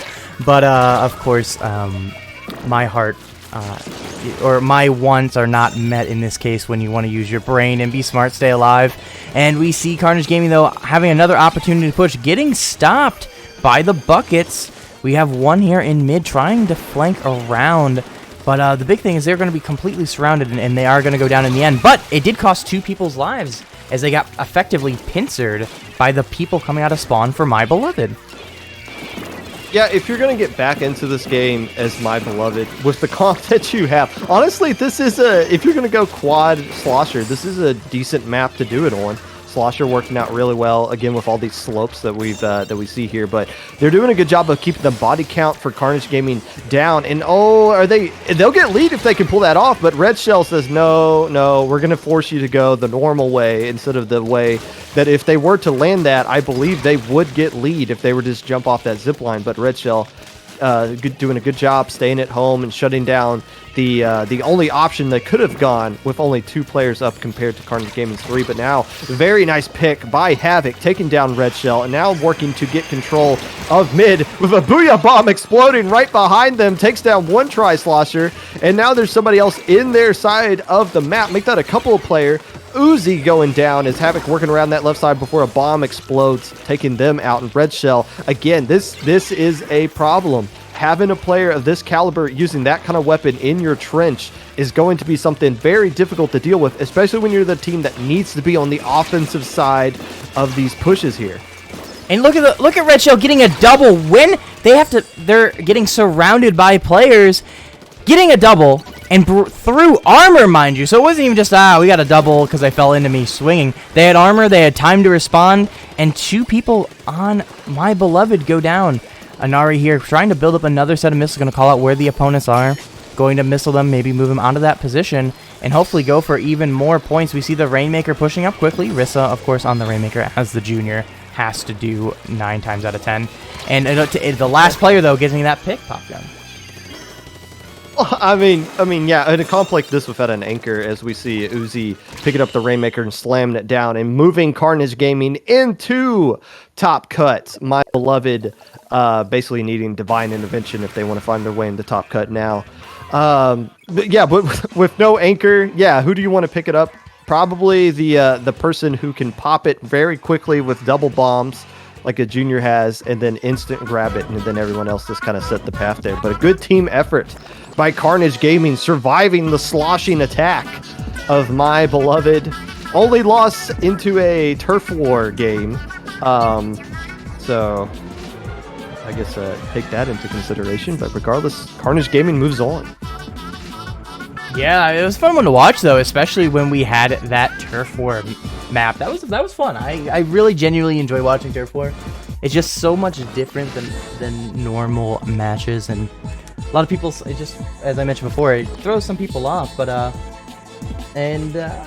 really excited to see that was a fun meme by My Beloved. Fortunately, we don't get to see them again, pending something crazy going on as we go into break. Some teams dropping, but nonetheless, Popgun, I think we're ready to take a break here to go into Top Cut. I think you might be right. While we're taking a break, hey, somebody keep an eye on chat and make sure nothing else crazy happens there. Just wake us up. Wake us up if something does. Regardless, we are going to take a break, figure out who's going to be playing Top Cut, and we are going to be bringing you round 1 of the final Testing Grounds knockout stage, Top Cut, Alpha Bracket, Explodorama galore, whatever you call it. Coming up next on Testing Grounds here at IPL.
And we're back with the top 8 Pop Gun. Top 8 of the final testing grounds.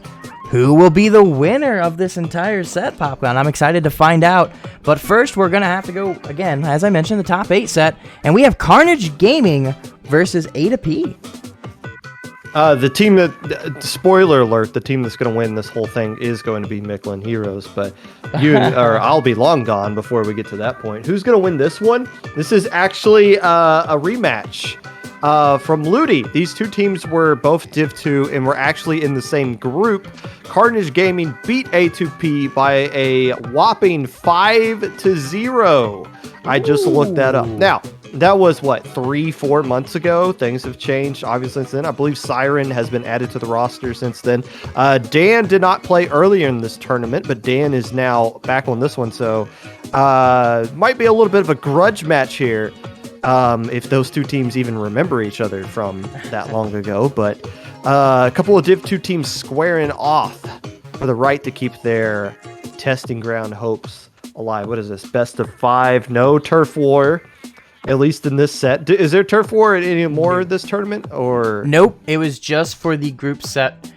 It was in the rotation, and we rolled it for round 4 and 5. So we have seen all of the turf war for tonight. The rest of it will be normal ranked mode. So obviously we see here tower control, clan blitz, zones, tower control, and then clan blitz again. I don't think that's right. I will fix that apparently because that doesn't look right.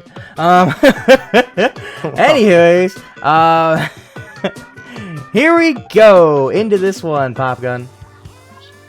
30 seconds left if you want to vote with your channel points. I am on a 4-match winning streak, and I can't wait to lose all my points right here. But we do see the team starting to ready up. Permabrush coming back out on the side of A2P, coming out with a double armor comp here for tower control at Manta Maria. Brush coming, or Red Shell once again with the Octo Brush with the Hammer variant, and Rizza already popping armor. So Carnage Gaming getting things going right off the bat. Even though there are some missiles coming at them, that's going to force them back in. Basically, a nice counter, actually, to an early armor pump that we saw in the Carnage Gaming. Just throw some missiles at them, force them to back up a little bit so the armor goes away. But Rizza getting a nice bomb kill and helping with the assist. So that is 2. Make that a wipe. Carnage Gaming picking up right where they left off at the end of Ludi is going to get a wipe here and clear this first checkpoint with ease. The question is going to be, can they get past this second one, which is infinitely more difficult to do, but very good if they can find a way to get across it right here. Yeah, it's very difficult to do, though. And we see the Booyah Bomb ready to defend, and they don't need it. Honestly, the Booyah Bomb was there as a safety net, and right now, A2P is having their backs against the wall, using your favorite term ever, as much as you don't use it anymore. We see, of course, Carnage Gaming going 3 down, though, but getting down to 21 remaining, a solid 79-point push. That's pretty hard to beat, Pop Gun, and they managed to do that in about a minute.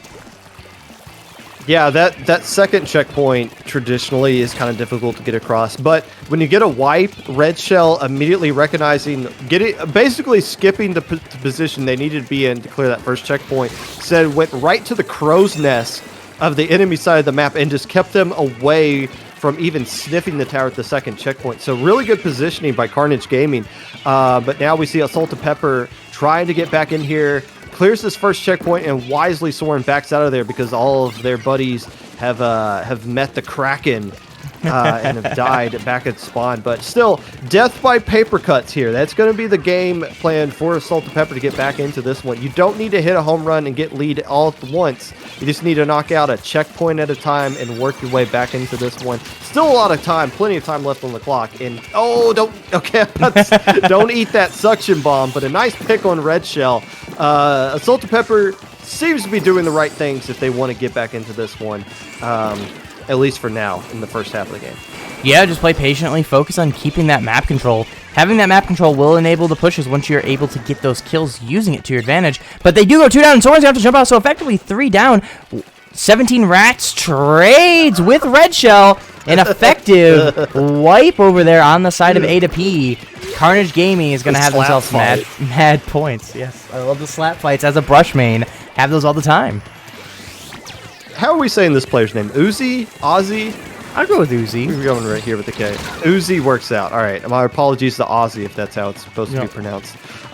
Doing a good job of getting position there. Soren helping clean up as Carnage Gaming arrives once again at that second checkpoint. You know, a lot of times you kind of look at a game and you think, okay, we did really good offensively because we got one giant push and then we played defense for the entire 4 minutes. No, that's the second good deep push that Carnage Gaming has pulled off here in the first, 3.5 minutes here. So Carnage Gaming able to get a lot of offense going here consistently, and that's doing a lot to bleed the time off the clock because that tower needs to spend a lot of time slowly trickling its way back to mid there as we see Red Shell getting caught in an awkward Booyah Bomb from Dan's K-Pro.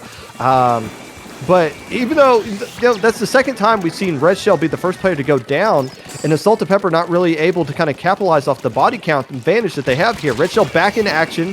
K-Pro along with the K-Shot able to take him down. RZA trying to escape, and there's a brush from the heavens, and wow! A splat bomb doing a good job. RZA staying alive and dragging somebody down, and here comes someone else trying to take care of the junior, and the Red Shell doing a good job of protection there, and that is a wipe.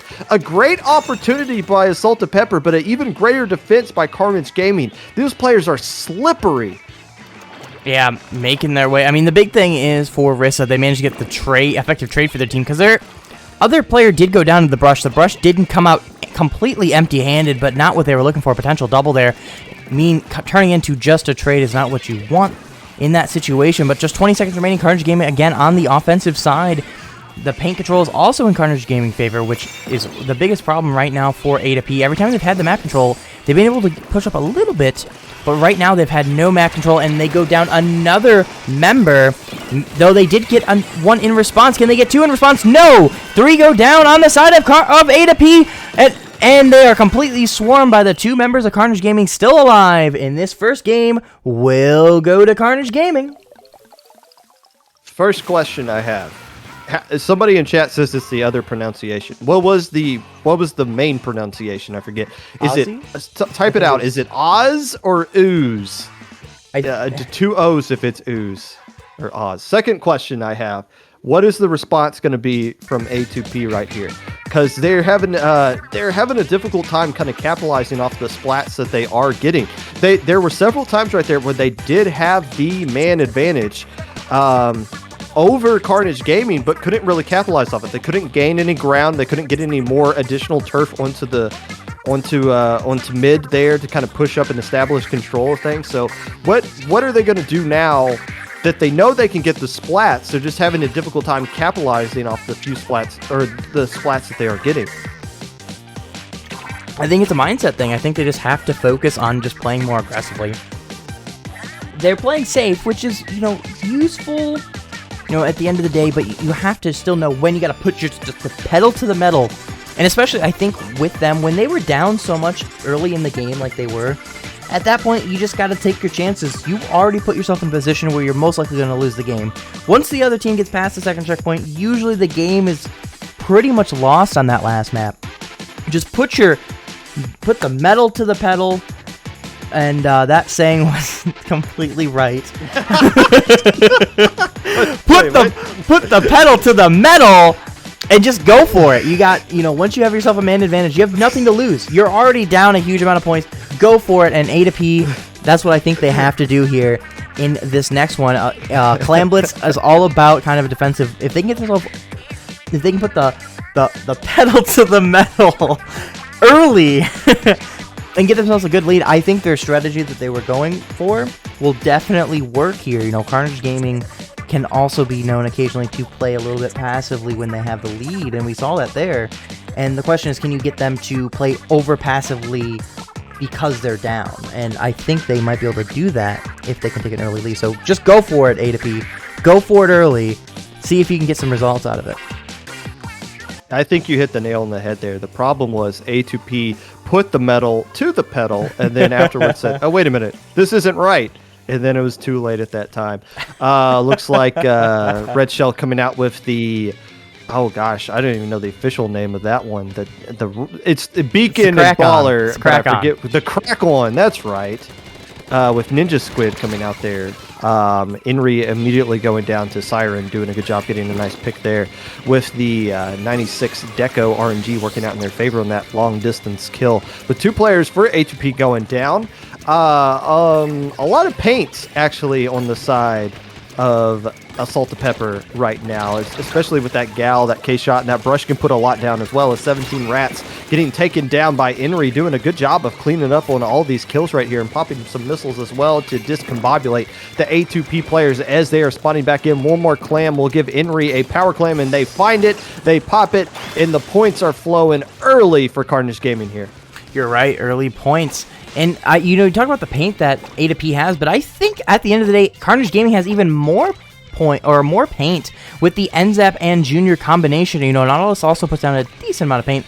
I think those 2 real dedicated painting weapons will outpaint the 96 and Brush, which aren't too shabby when it comes to painting either, as you've previously mentioned. But look at these points! Down to 38 remaining as we're talking about this. We see 2 more coming out from Carnage Gaming, and that is going to be even more clams, down to 26 remaining. And it does look like this push is probably going to end here. But Popgun, 74 points on a single put. Oh, no, Rissa coming with more! Can they get it? Yeah, and they do! Oh, no, they only got 1 in, but still, 77 points, Popgun.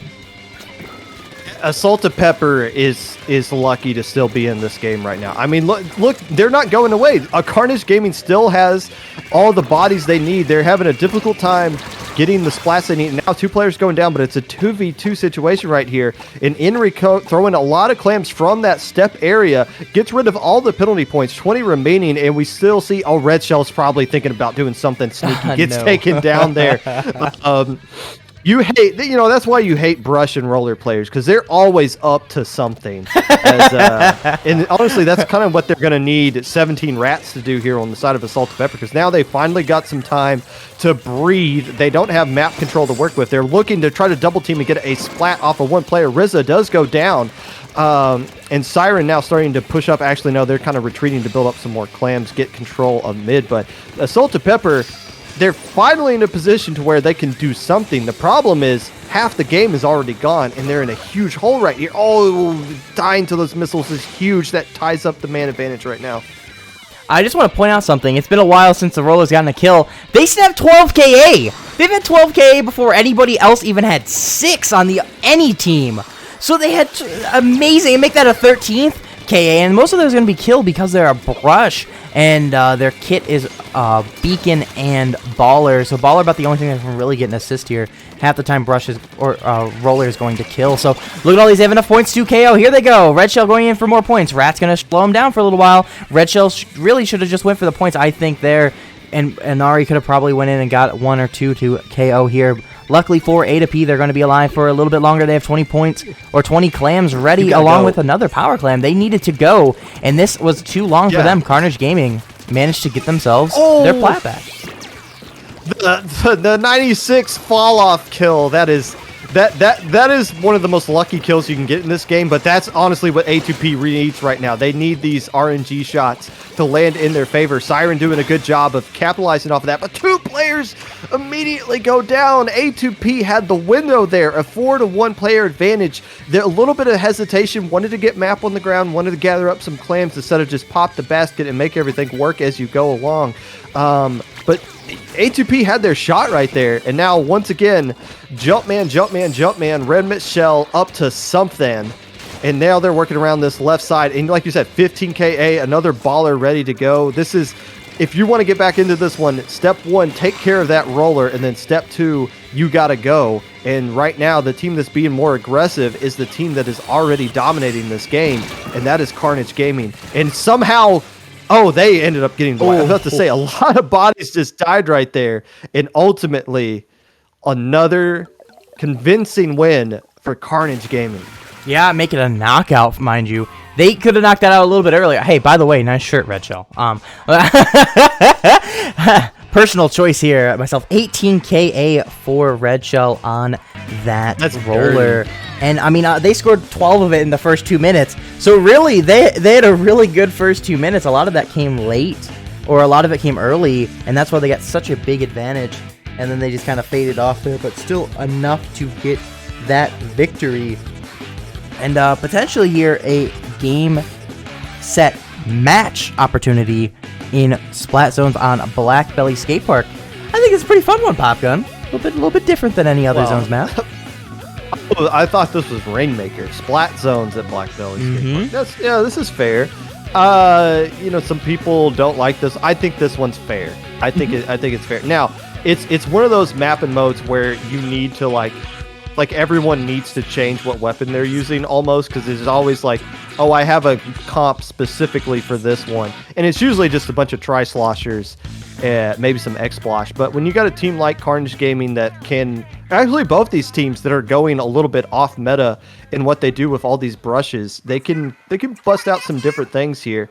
I know A2P has like a slosher player. I don't know if that player, I think it is Soren, if I'm not mistaken. Yes, Soren traditionally can use the buckets. sloshers.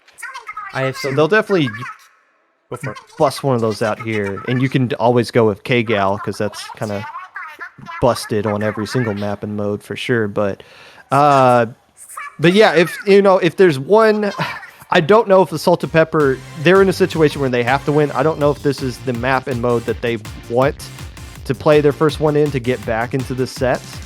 But I guess they don't really have much of a choice here. But yeah, it's going to come down to, can they get control of that tower and mid, and get somebody comfortable up there. But considering they don't have a real anchor, I don't know. Yeah, I don't really know what A2P needs to do here to get this win. Well, what I think they just, like we talked about, they just have to play more aggressively here. Carnage's gaming comp definitely is better when you play slower. Their comp is completely about that. And so if you can play aggressively here, you can potentially win this match. When you play slow, Carnage Gaming, their comp will beat you consistently. Their comp is very well made to be slow and have those burst moments, when Red Shell pops hammer, for example, or goes off the roller, you have those burst moments. But for the most part, it's built for slow and steady, lots of solid paint there with the junior, throwing bombs, getting occasional picks. They'll whittle you down. But if you can play aggressive and get a quick KO, it's very hard for their comp to respond. They don't have anything that can just consistently, kind of go crazy, 24/7, even though, we see multiple people going down, as I kind of say that.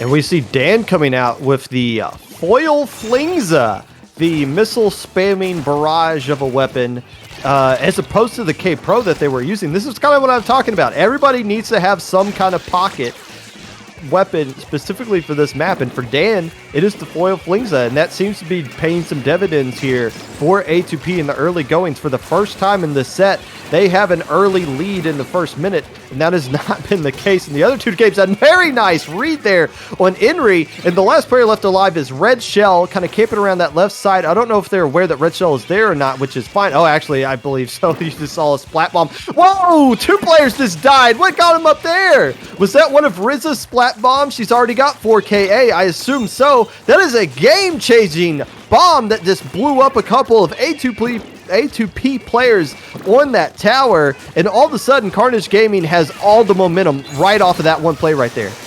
And the hammer getting another double, and they're ready for him to come to spawn. Throw it! Oh, they didn't get anybody off that one, but still a solid double, which means a very successful hammer, and this is going to give them most likely the lead, even if they can't hold it beyond that too far. With all those specials coming out, we have the bomb rush, we have the missiles, we have the armor. They are going to get the lead, as we mentioned. They are probably going to be at least temporarily stopped around this 35 remaining mark, but with getting a pick and being patient with the rain as well, they managed to score another 5 points or so there. Pato? Yeah. Carnage Gaming looks like they are going to lose control of zone here, even though they're not going to lose complete control of zone, or complete control mid. One thing I want to put out right there, Red Shell just put on a clinic with that one hammer they pulled out right there, of why going for the hammer cheese is not optimal. If you know what you're doing with this game and you play hammer the way it's supposed to be played, you are going to be infinitely more effective than trying to set up a very timed, tedious shot through a wall. So that's why That's why I don't really care personally about the hammer brand, because you have players like Red Shell who abuse the hammer the way it's supposed to be used and gets multiple kills off of it just like that. And now penalty points starting to tick away as Carnage Gaming is looking to get back control and threaten to get a lead here. The foil flings are going down, as well as the tri-slosher on the other side. So 3 players left, but here comes a backdoor flank from Inri, who gets a double, and Kraken, I think that might do it right there. What a heads-up play by Inri, recognizing that ledge there was free real estate and basically taking it. And getting another kill to spawn. that's That's GG's. There's no shot here. Maybe a quick neutral. No, they didn't even get the neutral. They went down in the background. And that is a game, set, match for Carnage Gaming. Going to be moving on to our top 4. A to P not able to beat them in this set. But I think that was a good clinic on how Carnage Gaming works there. Because you saw they got better and better as that game went on. Consistently, pushing back the opponents, of course, with A to P, and then slowly just beaming them as they're coming out of spawn, and just not letting anything get by them, and making that a quick KO pop. Yeah, a very good, solid team win right there for Carnage Gaming. We talked about Red Shell doing all the kind of the cheeky plays and getting that 18 KA in the last game. This time, Red Shell bottom fragging, and instead what you had was Rizza getting a key double with a splat bomb. You had Inri getting a huge flank off at the end there, basically getting a quad to end the game. And you had Uzi on the tri-slosher doing a really good job abusing the brokenness of that weapon on that map. All around, Carnage Gaming looks like a solid team top to bottom with the 4 players they brought out here today. And that is going to be the reason why they are moving on to face, I would assume, Mictlan Heroes. Yes, Mictlan Heroes 3-0, bruh, as well. So, and I believe that is going to do it here for us. At least for me, Kraken is still going to be working behind, slaving away at a very hot computer, while I am going to enjoy the rest of my night. So I will be signing off here. But Kraken, you're going to be signing off the microphone as well. Go ahead and plug yourself. Yeah, I am at KrakenMare77 on most platforms, including Twitch and Twitter. You can find me also anything IPL related. I'm usually behind the scenes, like I am tonight. I just don't always come on the mic as well. Popkin, where can the people find you? You can find me in your DMs if you wait too much longer before signing up for Low Ink. Make sure you guys do that now. Registration for Low Ink ends technically next Friday at 8 p.m. Pacific time. But if you want to end up on Santa's good list and not Santa's naughty list, you want to go ahead and sign up for that now so that our lovely and talented verification team doesn't have to stay up all night next Friday verifying you. We can verify you right now. Make sure you do that. That is where you can find me, at Low Ink in general. Or on Twitter at Mr_Pato. That's going to do it for me. I'm going to sign out for tonight. Who's following us up here? Is it going to be Crunch? Cater. That's Cater. Cater. It says Crunch on the screen I'm looking at. Okay, that's so Cater inside joke and Cater and Sep. Gonna close this out to finish it us out here. So let's get me out of here. That's it. That's it. All We're right. done. We'll see you all in just a few moments with a new set of commentators, as we mentioned, for the top 4 of the final TG. See you in a few.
Hello, everybody, and welcome back to the last testing grounds. I'm here with Sep. I forgot to say my name. My name is Kater. I knew the intro was too short, but anyways, yes, I am joined here today by Sep. I'm Sep, and I'm joined here today by Kadar. Nice to meet y'all. You said like an intro, and then I go and I mess it up. No, it's fine. For this matchup, we've got Foams 2 versus Mocha, and there's a couple of familiar names in these rosters here. Omega, Nico Chico Bishop, I recognize these names. I'm looking forward to hopefully seeing some Carbon in this.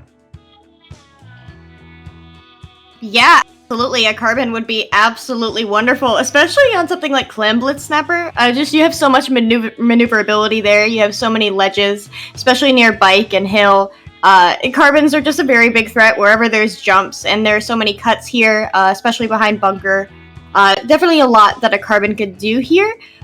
I am very biased and love to see blobs, but I also would like to see a K52 on Clem Blitz Snapper. I know that's a classic, and I know we're here for unique things, but K52 is solid, and I love to see it. You being excited about K52 is like me being excited about CJ. Everybody seems to find them annoying and they're really common, but like, come on, man, I like that weapon. Let me be excited. But also, I believe we've got Yuma here, a 10 player, so hopefully if we can see that in action. Snapper is one of those really interesting maps for 10, just because having that shield makes the math so much easier. And there's the tent, a ballpoint also coming out of Mocha, and then you've got the blob like you were talking about. We do have the carbon coming out as well, and a grim range from Bishop. So I'm interested to see how these play out. Yeah, I was not expecting a blob. I personally am a blob main. I love blob on Snapper. However, blob on clams is not something I personally enjoy. However, Yeah, I do that's look fair. forward to seeing how that blob plays. They are about to get their suction bomb rush. Mocha is pushing up towards the opponent's basket, but they only have 9-10 clams, so that push really wouldn't be worth it. Unfortunately, the tent does go down, taking out a lot of the clams with them. So with 30 seconds into the match, we are currently at a stalemate.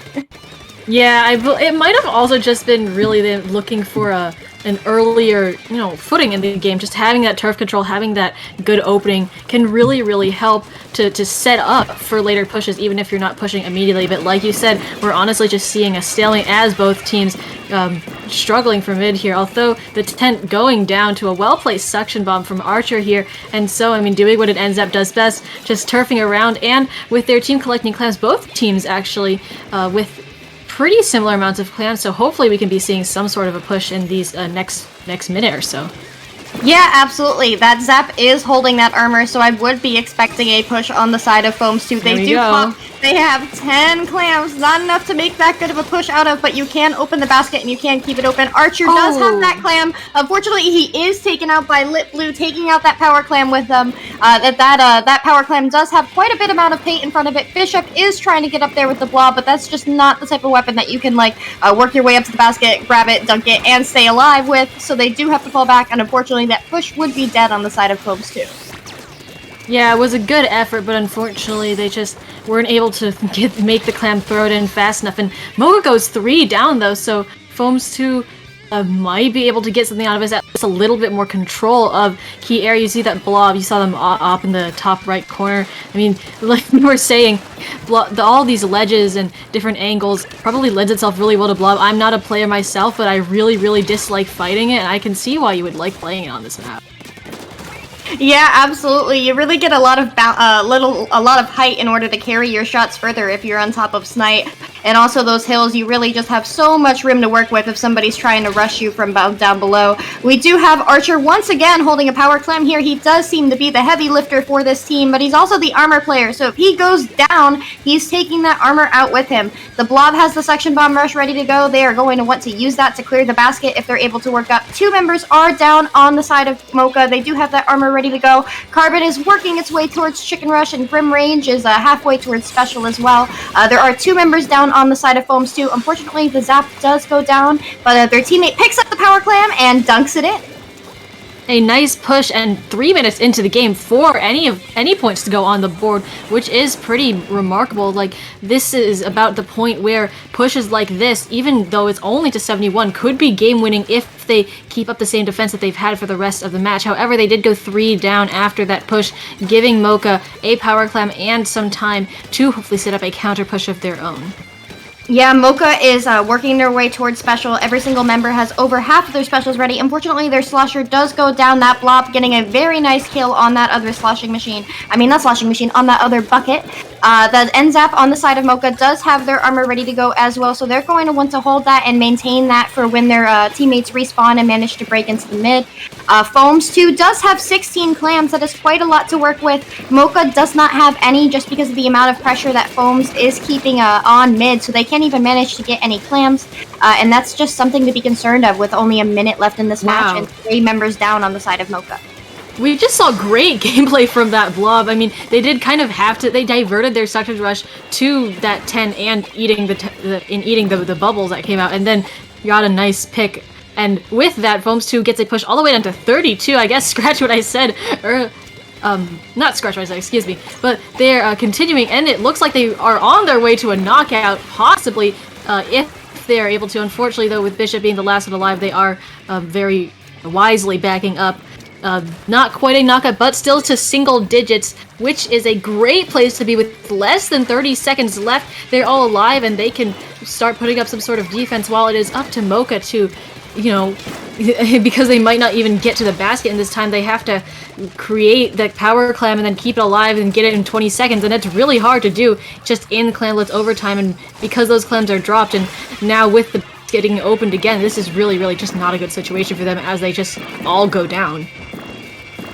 It being open and Mocha not having access to the power clam means that as soon as the timer runs out, the match is over, and that point is going to Foams. What fantastic gameplay. I know I'm extremely biased and love to talk about blobs, however, I will just say that they did such a fantastic job keeping up the pressure, which is not something I would have expected from a blob deco on Scramblets. I mean, we didn't. I don't know. I didn't really my. see much of Bishop, but the 24 kills and also 17 and 16 KA on their team, that was. I suppose there was a lot more killing going on than I had realized during that match. I'm impressed. Yeah, Grim Rage was definitely putting in some work, and I guess neither of us really saw it, which means that also Mocha didn't see it. If we didn't see it as comms, removed from the stress of the situation, Mocha was not able to put up a defense against it under the stress of the situation. So definitely that Grim Range, man, putting in work. Oh yeah. I mean, that's just to get 24 kills and not have your kill streak be commented on until the end. That's a whole nother level of, like, you know, I'm almost at a loss for words for that. We're gonna You gotta wonder how many directs I got. You really gotta wonder. Yeah. That's fair. Yeah, I do hope those burst swaps helped as well. We're gonna be moving on to Splat Zones on Schellendorf Institute. Gonna get right into it, and I feel that this is one that, like, I don't really like Schellendorf Institute. I mean, I know other people do like it, and of course we're going to be seeing that ballpoint out from Newt, something that they're pretty well known for, so I'm very excited to see, as an anchor player, how that plays out. Absolutely. They're very clearly contesting for mid. Both teams are trying to position someone on glass. It looks like we have the, we have the ballpoint up on, and the end zap up on glass on the side of, the blob and the end zap on glass on the side of Foam, and then we have the other team members down on below, and it looks like, it's hard for me to tell, but it looks like the ballpoint is up on glass as well on the side of Mocha. 3 members are down on the side of Foam. I wish I saw what happened on glass there, because you have to wonder who is able to take out 2 people on top of glass. That's not something that's easy to do on this map.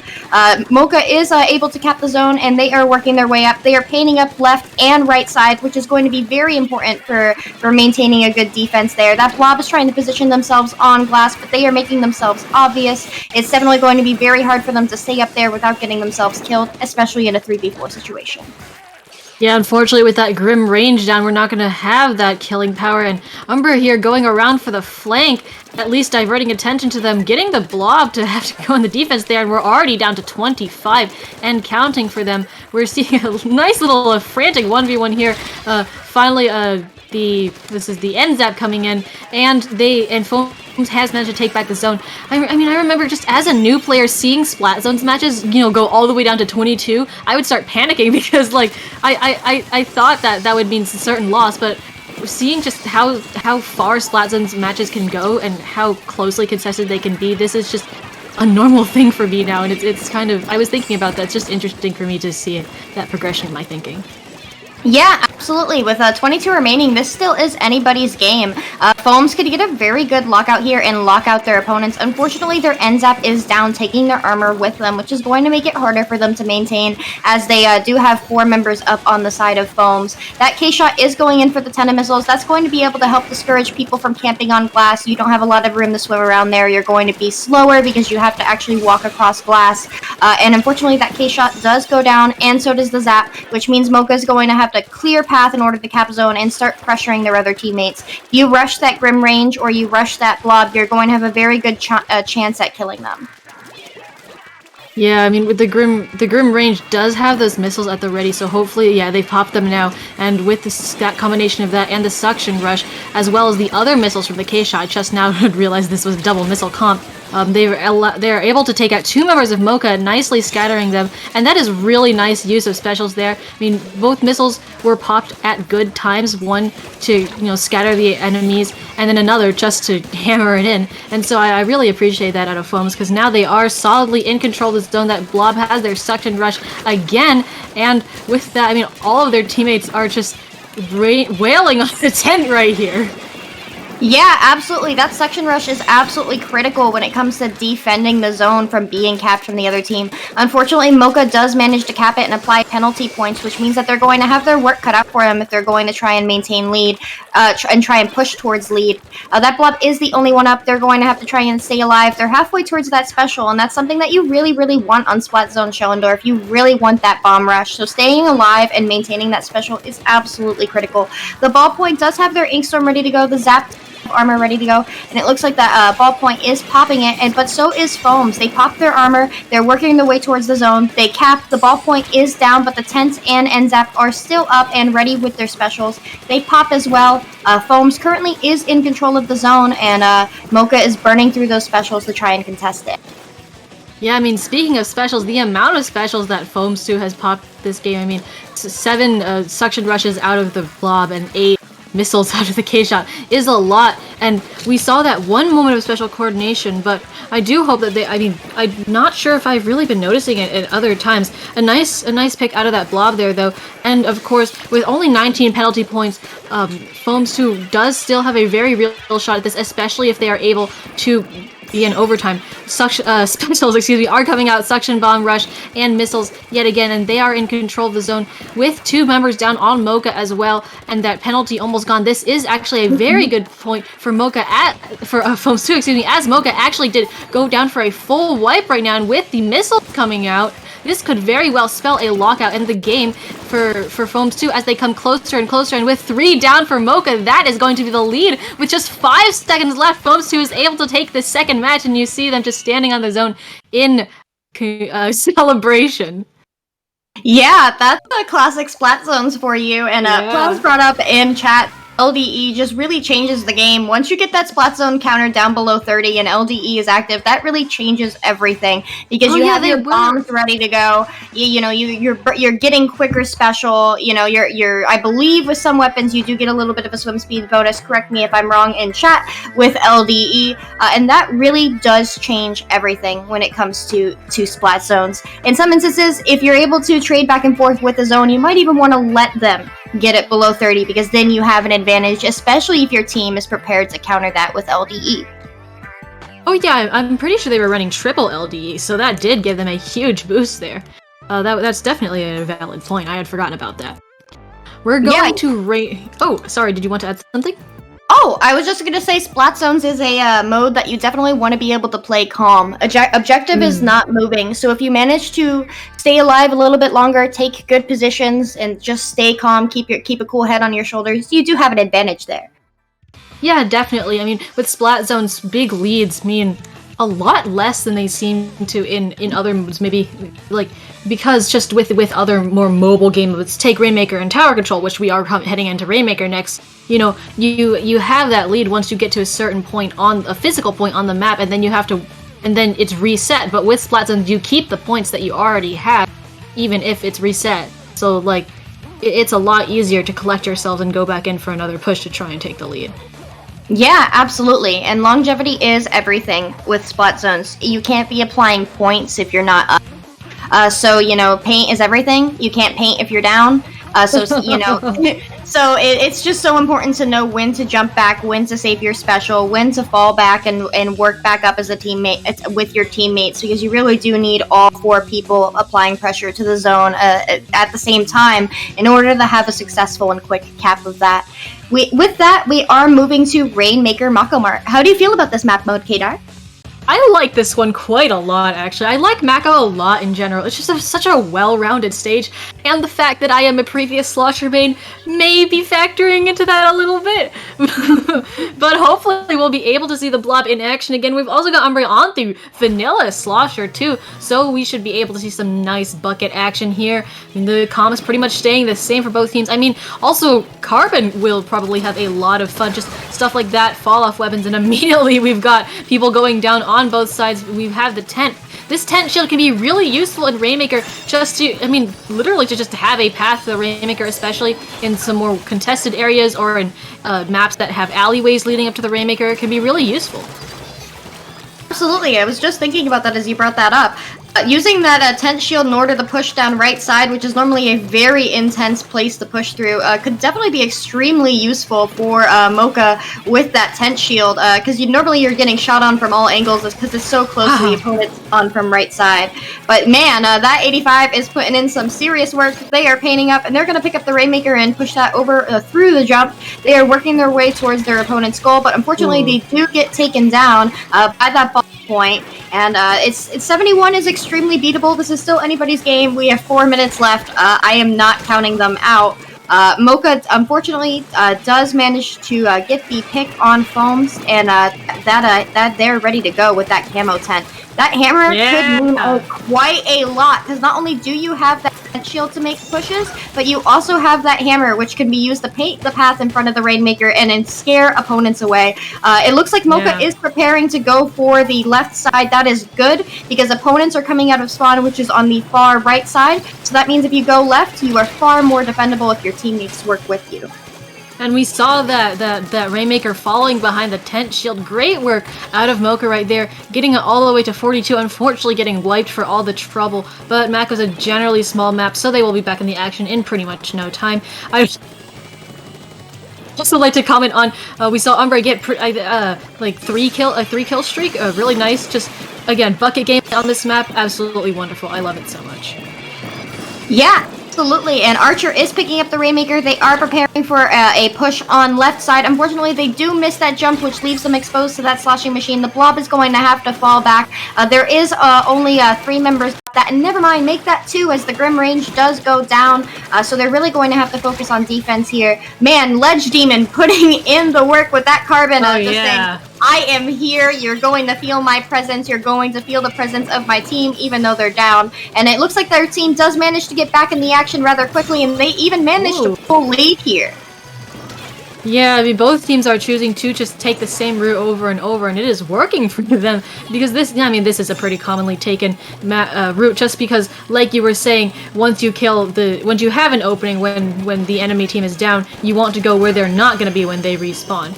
And meanwhile, this Rainmaker is getting pushed back to mid. 2 specials on the side of Mocha right now in the form of the armor and the hammer. Armor is getting popped, hammer's coming out as well, so hopefully they can make something out of this. There's only 1 player down, to make that 2 actually, Carbon and the Blob down, leaving only the Zap left, but that is not necessarily only, as they still have a definite presence. The Zap is almost to another armor of their own as well, and they're going to immediately pop it because they have their teammates coming back out from spawn. Nice timing from them. And so even though Mocha's in control of the Rainmaker, they are definitely not going to have an easy ride, and just like that, they get taken out again. Yeah, Foam's doing a fantastic job keeping up that Bane pressure. Unfortunately, that Blob does have a hammer after them, and that Zap tries to cancel that hammer, but that might have been a bad call, because you do just immediately announce your presence to that hammer, and they're just going to rush for you as soon as they can. Mocha is preparing for that jump. They do have their tent shield ready to go. Unfortunately, the Rainmaker missed the jump, which means that they're going to just lose a couple of extra precious seconds. That tent shield does not last forever, and the Ledge Demon dropping in on the Rainmaker, saying, "Oh, you're going down." That was really unfortunate, though. I mean, just things like that. You said just a couple of seconds makes all the difference, because as you saw, their team members were already pushing in, but then the Slosher, as they were trying to go for a pick, they went down, and if the Rainmaker had been behind them, they probably would have been able maybe to take the lead or at least get it farther in, but unfortunately that missed jump just cost them, and it could have cost them the game right now. We are with 30 seconds left.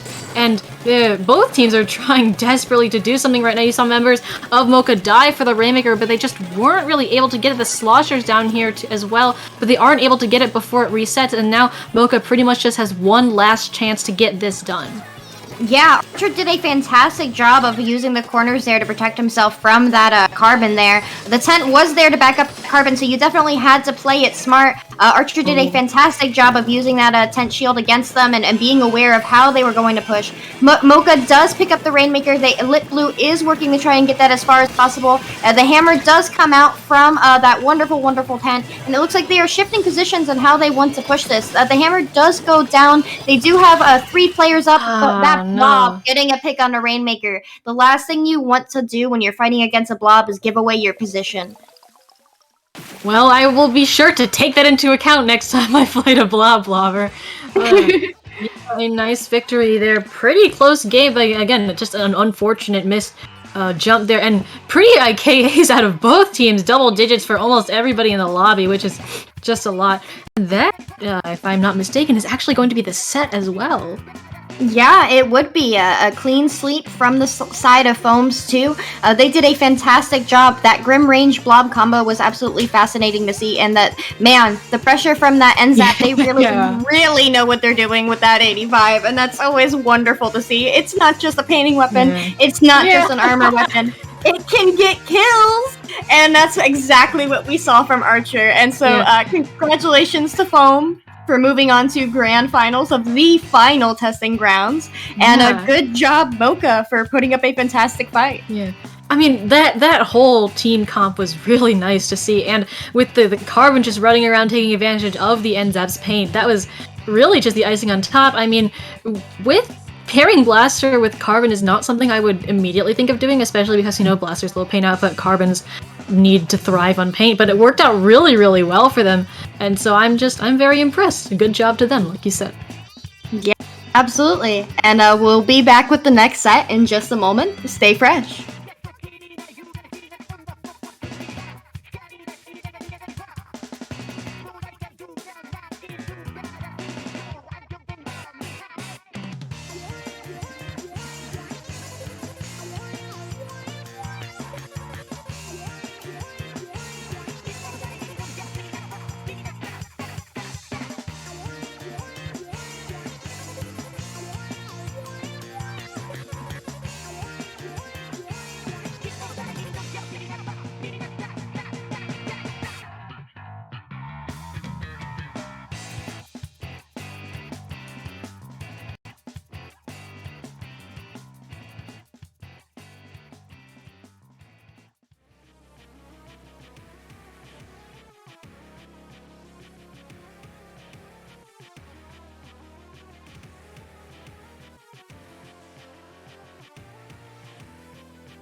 Hello everyone, welcome back to the final testing grounds. My name is Skepidalians and I'm here with Kadar, and we are here for grand finals with Foams 2 versus Mictlan Heroes. Both of these teams are fantastic. I think we've all heard of Mictlan Heroes, but we just saw Foams 2 pop off in the last set and they played Blob, so I'm biased. How are you doing, Kadar? Hello, I am great. I am very, very excited for this grand final set. I mean, like you said, we saw a variety of nice weapons come out of Foams in the last set, and they all did great with them. And of course, Mictlan Heroes, I've commentated them multiple times before. You've said you've commentated them before as well. They always put on such a show. Yeah, absolutely. I actually commentated Mictlan Heroes in the first ever tournament that I commentated, which was SOS. And man, boy, did they show me what it looks like to play some Splatoon. Nice.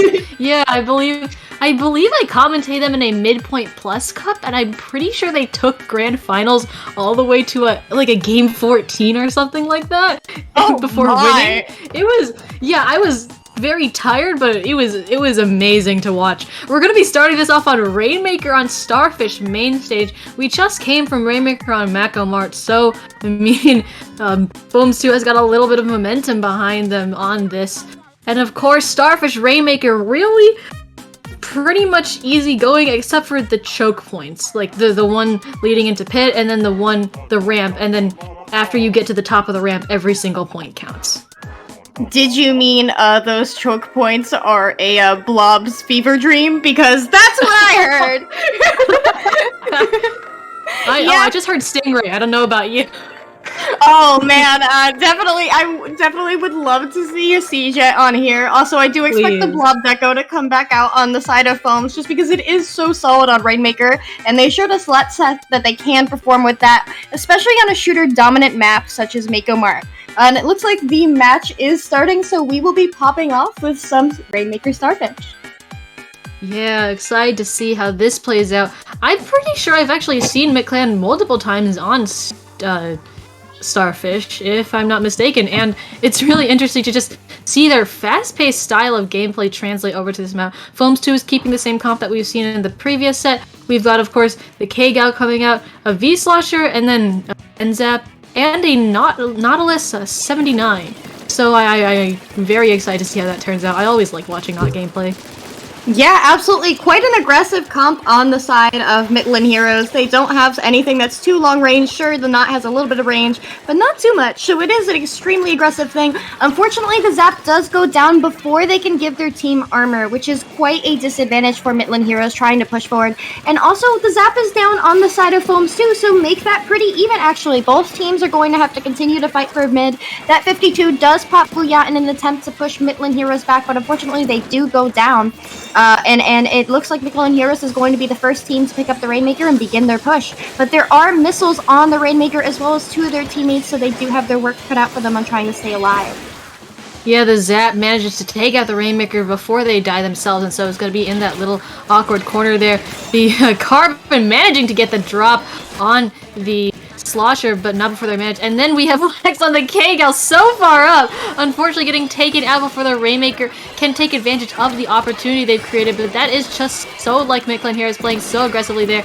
Rainmaker not able to avoid all of the suction bombs from that Blob Lover. Like you said, they're just already doing so well here, and this looks like this is just gonna stay in this corner for a little bit longer until Foams 2 gets a little bit more control of mid. Yeah, that Blob Lover was trying to use their bounce shots to pop the Rainmaker shield, which is something that warms my heart. They're just... Both teams are fighting here for control of mid. Whoever wins this set is the last victor of Grand Finals of Testing Grounds. So the pressure is absolutely on for both of these teams. Foams 2 is in position to pop that Rainmaker shield and continue to push it forward. They even managed to get the lead here, taking it all the way down to 36. That's a winnable lead if they manage to put up a good defense for the rest of the game, just because of how easily contested court is. So if Mictlan Heroes tries to get it through their street, we saw what that Blob could do last time on the side of Foams 2, and I definitely would expect something like that to continue. Yeah, Nautilus able to take out that Grim range there through the Rainmaker as it resets to mid, immediately popped by Foams 2, just because they've got a hand on mid right now. And we see this not here, they have their Inked at the ready as well as their ends up with the armor, so, I was gonna say hopefully they can make use of that combo, but both of them have been taken out. Bishop here already on the aggressive. Two members down on both sides now as the Rainmaker attempted to go in on that left side, well, right from this perspective, but gets taken out quickly by the 52, proceeds to get a double, and so hopefully this spells possibly Mictlan getting more pressure in mid. But of course, as I'm saying that, the Carbon Roller is just going to come up behind them and, no, I don't think so, this is still ours.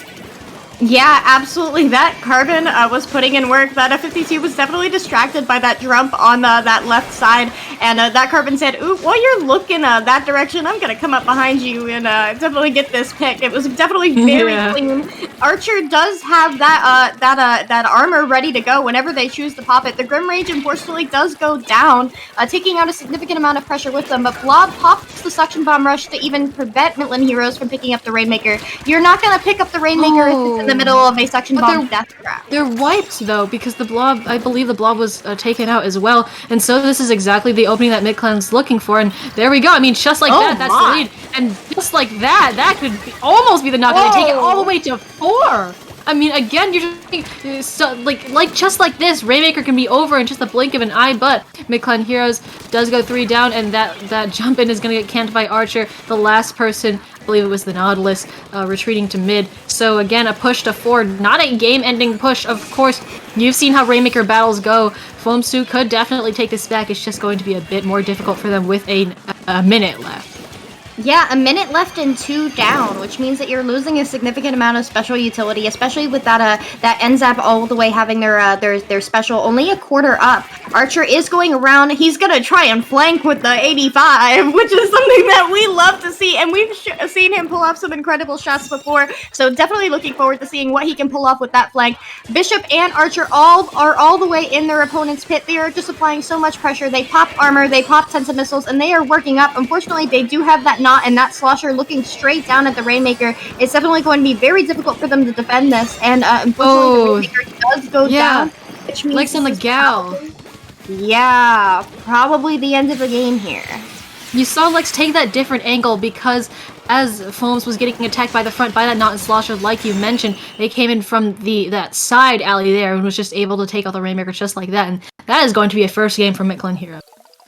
Yeah, absolutely. What a close and back and forth match for this first match of Grand Finals. Definitely a wonderful thing to see. Both teams are very even here. We do see the top frag coming out from that Slosh on the side of Mictlan Heroes with 16 kills.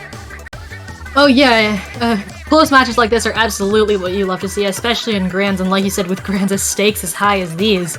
We're going to be going into Clan Blitz on Humpback Pump Trucks, which is, How do you feel about this one? Oh, this map mode is definitely an ink bath. I've commentated many clams humpback matches. So it's just a slog to get control of mid because of the fact that the only barrier separating from your opponent's basket is the paint that you create for yourself, and maybe a splash wall or two if you have one of those on your team. So just being able to maintain control of mid with your physical painting presence is something that is the only way that you're going to be able to mount a proper defense. I think buckets do very well here because you do have a little bit of that extended fall off because of the curvature of the map. Certain splatlings could do very well here just because you have the two humps on left and right side next to your street and next to the right on the hook, which means that you can apply a significant amount of pressure from those specific points, but everybody and their mother squid knows that the best defense for that is just to chuck as many bombs as you can on those areas. I mean, yeah, you aren't wrong about that. As cheap as it may be, it certainly works. And of course, like you mentioned, buckets here are just amazing. Again, as a slosher player myself, I've had my more than my fair share of very good times on this map, all of its modes, and Black Belly as well. So I'm hoping that Fear will continue to play that slosher, and of course we're going to be seeing Ledge Demon on that Carbon Roller, which is another weapon that is granted extended fall-off by all of these slopes and curves around the map, so hopefully we'll get to see a lot of movement from that weapon as well. Yeah, absolutely. I would almost wonder if that our Carbon is going to switch out maybe for a try. The Carbon does have a lot of benefit here, but that's true. A try definitely does have a little bit of an edge here. I know you said earlier that you hate fighting blobs, especially on Snapper Canal, but I hate fighting Tri-Sloshers on Clam Blitz. It is absolutely a slugfest. It's the best map, in my opinion, as someone who does not play Tri-Slosher for that. Absolutely. Yeah, that's true. I've dabbled in Tri-Slosher a little bit myself, and I can definitely say that, like, even if you're not too experienced with it, you can start. Yeah, I myself people in press ZR. I myself have considered picking up Tri specifically for this map mode. That is how good it is on it. Understandable. Have a nice day. Yeah, absolutely. Well, it looks like you and I are going to be learning our Tri-Sloshers specifically for Clam Blitz Humpback Hump Track. Absolutely. I definitely look forward to seeing what comps come out here, whether or not we're going to be seeing anything long range, whether or not we're going to be seeing something like a heavy remix, because those tend to do very well on this map mode, just because that Booyah Bomb could just give you so much access for your teammates to work up, especially if they're being bombed out of mid. Yes, of course, we're also already seeing the Booyah Bomb out of Lexus K-Gal. I mean, I'd assume they're continuing to play K-Gal, seeing how they've been doing on it in that past match and in general. Yeah, absolutely. I definitely expect that V-Slosher to come back. Definitely something that could just do very well here. A Soda Slosher could do very well here, especially with a Burst Bomb Rush in such an aggressive map mode, such as Clams. A Sniper could do well here, especially if you take advantage of and your teammates are aware of where your presence is. A Bamboo can do very well here, just because the drop near your basket is very defendable with a Bamboo. And you also have that Burst Bomb Rush, which is just great for Clam Blitz in general, because it makes it impossible to rush you. As if MPU Bamboo was not enough of a threat, you get that sweet Burst Bomb Rush. What do you think would be a interesting and unexpected weapon to come out here? I mean, honestly, both of these teams just seem really set in their weapons. I know that Mictlan has a couple of weapons I can swap between, but Foams just seems very set in the comp. I mean, I don't think we saw a single weapon switch out of them, so I don't even know if we'll be seeing any unexpected weapons out of them in this match or the future matches, but just it's more of honestly possibly seeing different kits of weapons. Like when on that Shalom Zones match, we saw the Sorella tent come out instead of the camo tent, which lent itself with the curling bomb rush to take zone a lot. So stuff like that, just little tweaks that can, changes in the weapons kit that can really affect it. Yeah, absolutely. I know we've been seeing that blob deco, and that burst bomb rush is incredibly useful for clearing the basket. And we did see them.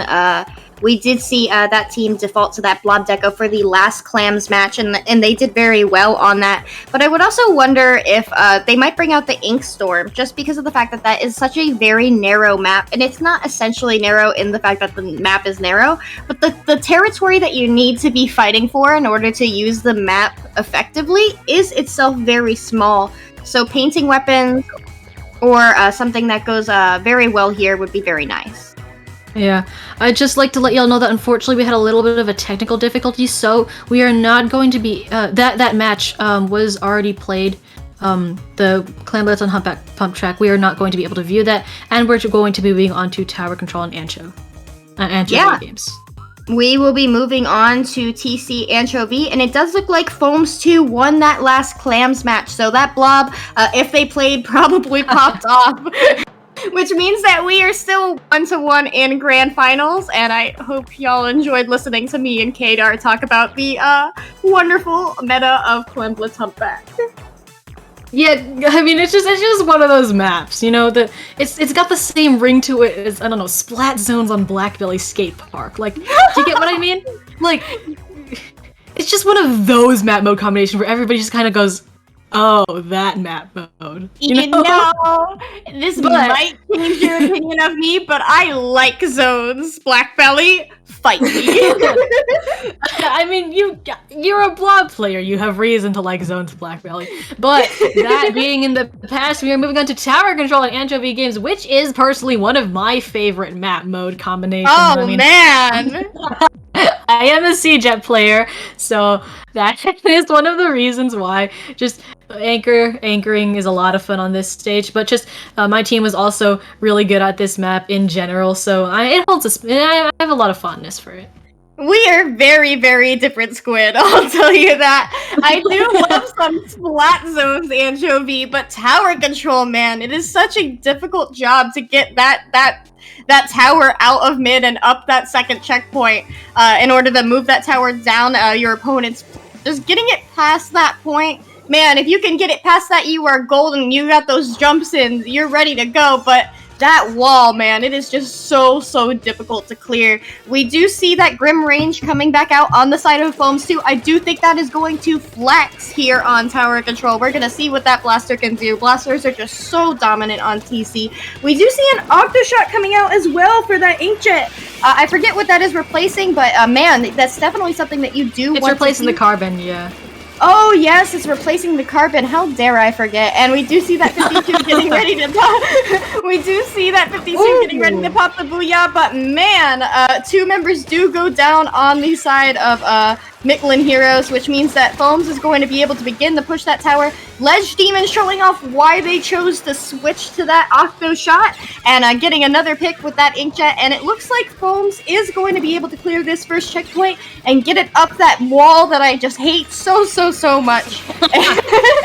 Archer pops the armor, he's the one riding the tower, which means he's going to be able to keep himself alive for just a little bit longer as they get towards that second checkpoint. I mean, yeah, and they've passed that second checkpoint as well. Like you said, this map can very much snowball after. It is Tower Control Ancho is a very high-scoring map mode. However, with a nicely placed double from the Zap here, that Foams is going to get wiped, and that push is going to end. And you know, I think the reason why I don't hate that wall that you rant about so much is because I don't have to deal with that. All I have to do is sit back and pop Stingray, and my team does the rest of the work.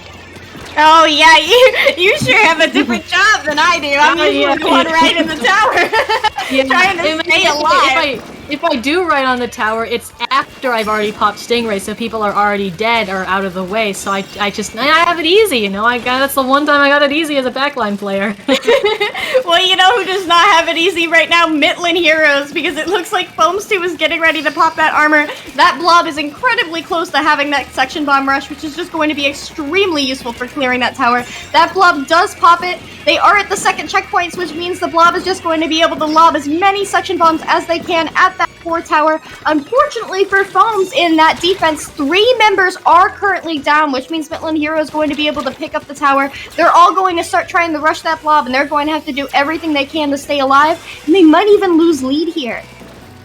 Yeah, it is not looking good for Foams right now as that tower just continues to inch towards the lead that they had built up. And there is the lead for Mictlan right there as that blob has another suction bomb rush, but they're just not able to get enough of it out before their team goes 3 down yet again. And their Mictlan, I mean, is still present right here. They're getting jumps in. They do go 3 down though, as I'm saying that with the blob being the only one left. So it looks like that push is going to end for them at 17. 3/4 of that third checkpoint left for them, but still a nice position to be in as we hit the 2-minute remaining mark. Foams is pretty much in control of mid right now though, and with all 4 specials online, I'm really hoping they can coordinate well and get something out of this. The 10 missiles are coming out, the ink armor, the inkjet, everything's going out, all the stops are being pulled out right now, but that tower is not even at the midway point yet, so I'm worried they might be just a little bit early in popping those. So hopefully they can have that tower catch up so that hopefully they can keep the opening open long enough for the tower to catch up, is what I meant to say. Yeah, absolutely. I was just thinking that. I wondered if those special pops were definitely premature. The tower wasn't even back in mid yet, which means that you're burning through all your specials and what's scaring the opponent from pushing you before you even have an opportunity to push objective. And it does look like that's exactly what happened because Mictlan Heroes is currently in control of the tower, and they are also taking back control of mid. This is 3 members are down on the side of Foams. That Grim range is up though, which is definitely quite a threat to that whoever is on the tower. As we see here, is that Ballpoint was trying to keep themselves alive, but their teammates are there on plat to threaten that Grim range and even get the pick on them.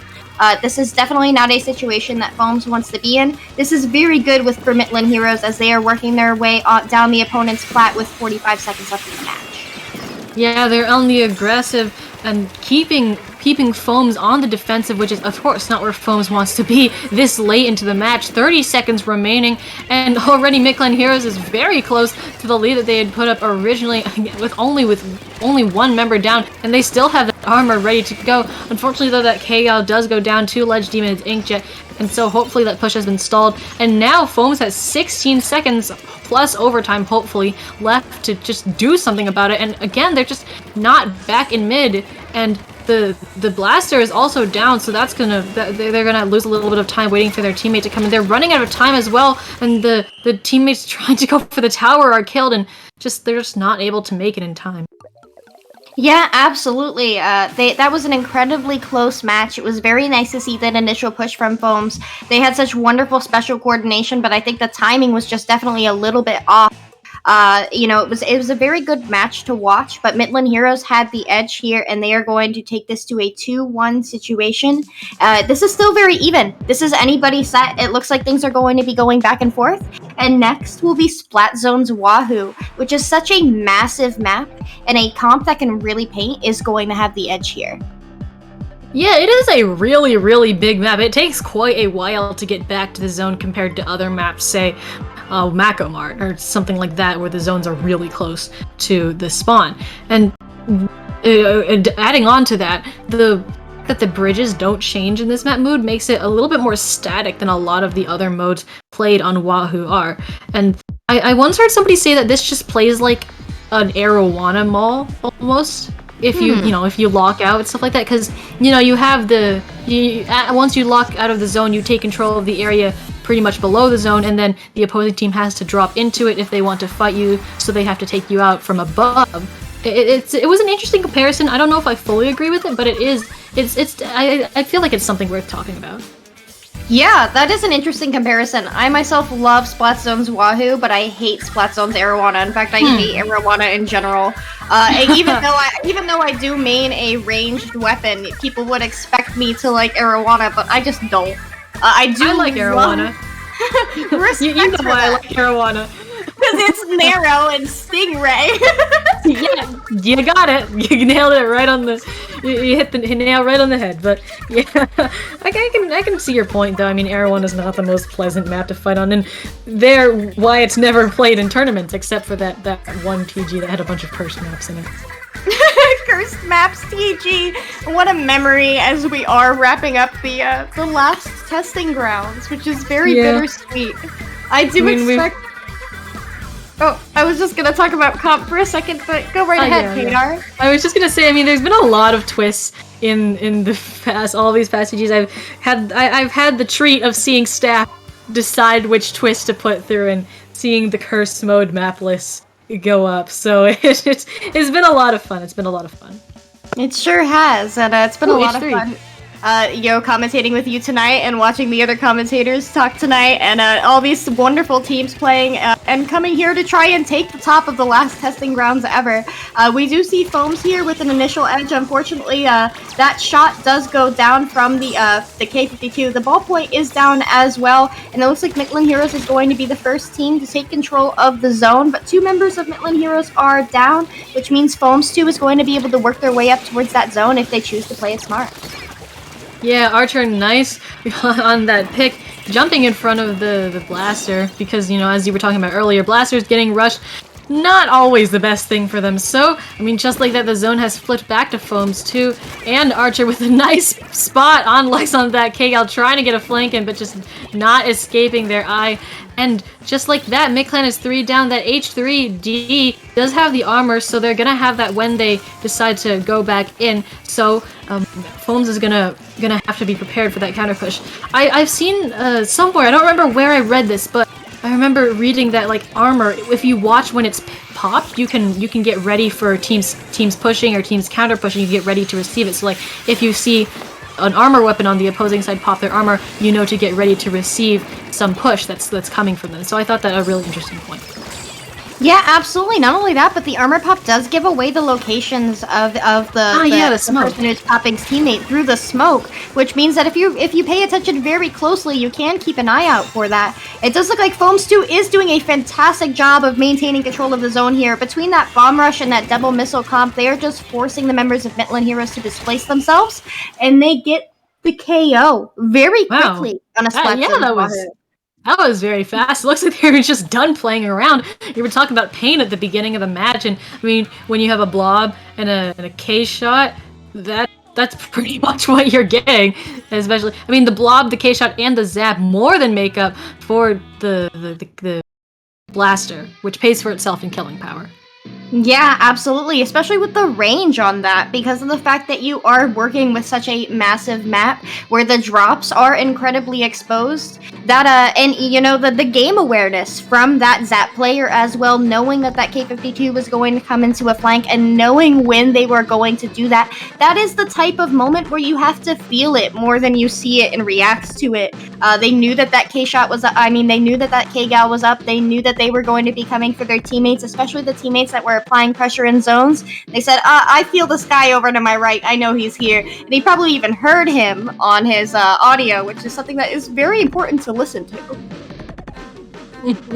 Yeah, I mean, again, just slight audio cues, predictions, stuff like that. It's all that stuff that's more, you don't really try to learn it. I mean, you can, but it's just more a force of habit stuff. It's kind of like, you know, when I also used to play Splatling along with playing CJ and just leading my shots and predicting where people go, predicting where they would show up. That's the stuff that's learned from time, from habit, just nature, second nature, almost playing this game for a long time. And so it's really cool to see stuff like that in action.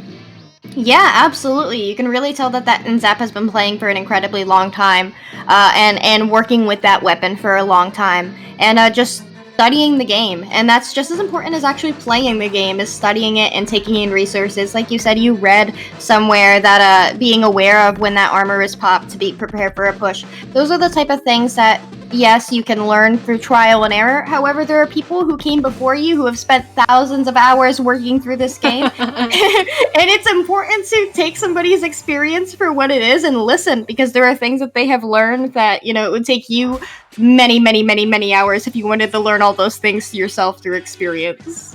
Oh yeah, definitely. Even though I don't play the game that much anymore, I more stick on the production side of things. It's always just so interesting seeing how, you know, people study this game and people learn about this game. We're here on Rainmaker Muscle Forge Fitness, which is, again, I feel like it's one of those map modes. Anything involving Muscle Forge Fitness is one of those modes where you mentioned Muscle Forge Fitness and people are just kind of like, oh, we really have to play this now? But we're getting off to a very fast start with Mictlan here, is picking up the Rainmaker and running for it, going down this right alley and getting it all the way to 20. I mean, Muscle Forged Rainmaker games they're like that, you know? You run They down really that side and bam. Yeah. Yeah, these Muscle Forge Rainmaker maps tend to go either very quickly or very slowly if both teams are contesting for mid very well. The Mictlan agonizing is 5-minute game. You love to see it. for real though, just because that KO is very defendable just because it's so close to your spawn. However, it's very, very quick to score points through that right side. You rarely ever want to take that rail push just because it's, once again, right next to the opponent's spawn. You really have to work with a wipe here and work as quickly as possible. We do see that Inkjet coming out from that Nautilus. That blaster is trying to get that Inkjet. The last thing you ever want to do is pop an Inkjet while you're up against a blaster and you know where that blaster is. Unfortunately, Foams 2 does go down with the Rainmaker. There are 2 up, and it looks like Archer is going to pick up that Rainmaker, take lead, and use the tiniest bit of ink there on the pedestal in order to get the KO. What a fantastic play. That pedestal was hardly painted. There was some splash damage on that thing. I mean, yeah, one fast KO to another, I suppose. And, like you said, Foams 2 did go down with that Rainmaker, but Mictlan Heroes also went 3 down on the defense.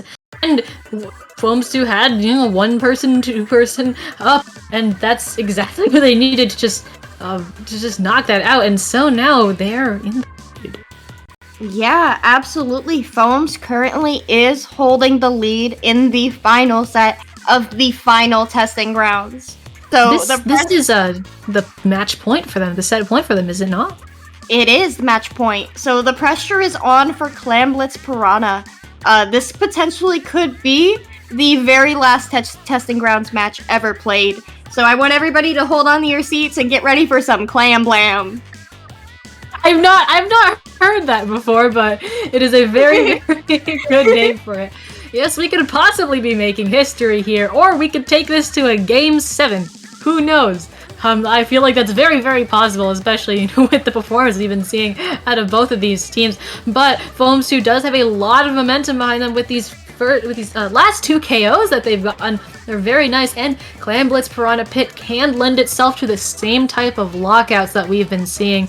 They can, especially in that Splat Zones game. So we shall just have to wait and see. Yeah, absolutely. This is Clamblitz Piranha Pit. It is an incredibly narrow map. I would not expect a C-Jet, your weapon of choice, to come out on here with these teams, but it is a weapon that does perform very well here. Stingray does perform well here, even though it is a Clamblitz map, which is not something that you normally expect a Jet to come out on. And it looks like the match is starting. We do have plenty of hype coming out on the chat. Come on, guys, get hyped. This is potentially match point. Mictlan Heroes is going to have the pressure on. They're going to say, no, we want to push this to a Game 7. So both teams here are going to be at their very best. We do see plenty of stealth jump coming out on the side of Mictlan Heroes. That means that they're going to want to be pushing in clams through jumps. They are going to want to be able to set somebody up in there to get as many jumps, farm jumps for their teammates, and just push clams in there. We do see 2 members down on both teams very quickly early in this match.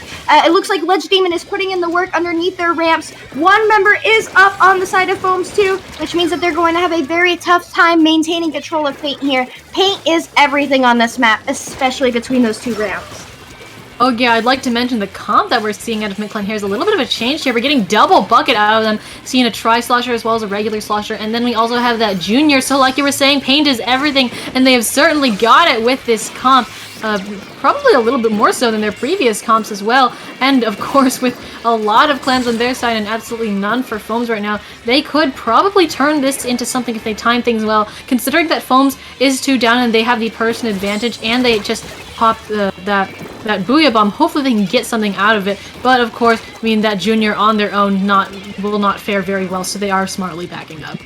Yeah, absolutely. Mictlan Heroes is meaning to maintain clam control here through their physical paint, and I would like to add those buckets are an excellent choice here, because fighting a bucket in mid of Piranha Pit is just such a pain, because they use those ramps and they're just sitting up there. Benefit benefiting from fall-off damage like they would on Humpback, and that's just like an incredible pain to fight. It looks like Mictlan Heroes is getting ready here to dunk that first clam of the match, and they do quite successfully, which means that it is their defense now on the side of Foams. They're going to have their work cut out for them. Mictlan Heroes is just tossing in as many clams as they physically can, but they only have one clam left, and it looks like they're even going to try and dunk that and keep the basket open. Oh my! Unfortunately, they do go down with that clam.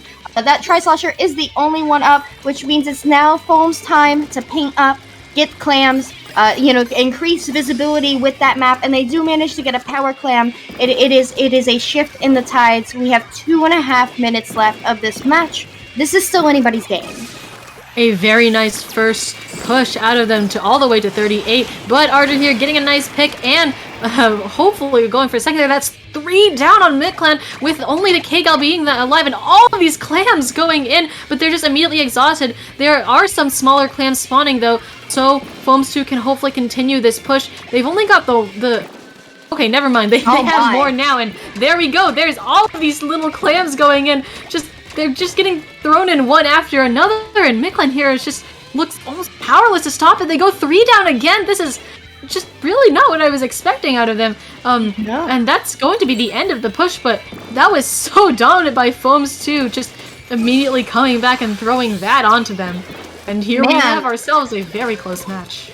Incredible. I mean, like, Foams 2 is feeling the pressure. They can practically taste victory. They know that if they allow Mictlan Heroes to push this into a game set, that is potentially a losing situation for them. They're at an advantage right now. They're trying to capitalize on that advantage. They managed to dunk another clam and another one, and they are continuing to clear those penalty points, trying to remove any barriers that they have from being the winners of the final testing grounds. They clear those penalty points. They only need 2 more clams, and they say, "No, we're gonna dunk a power."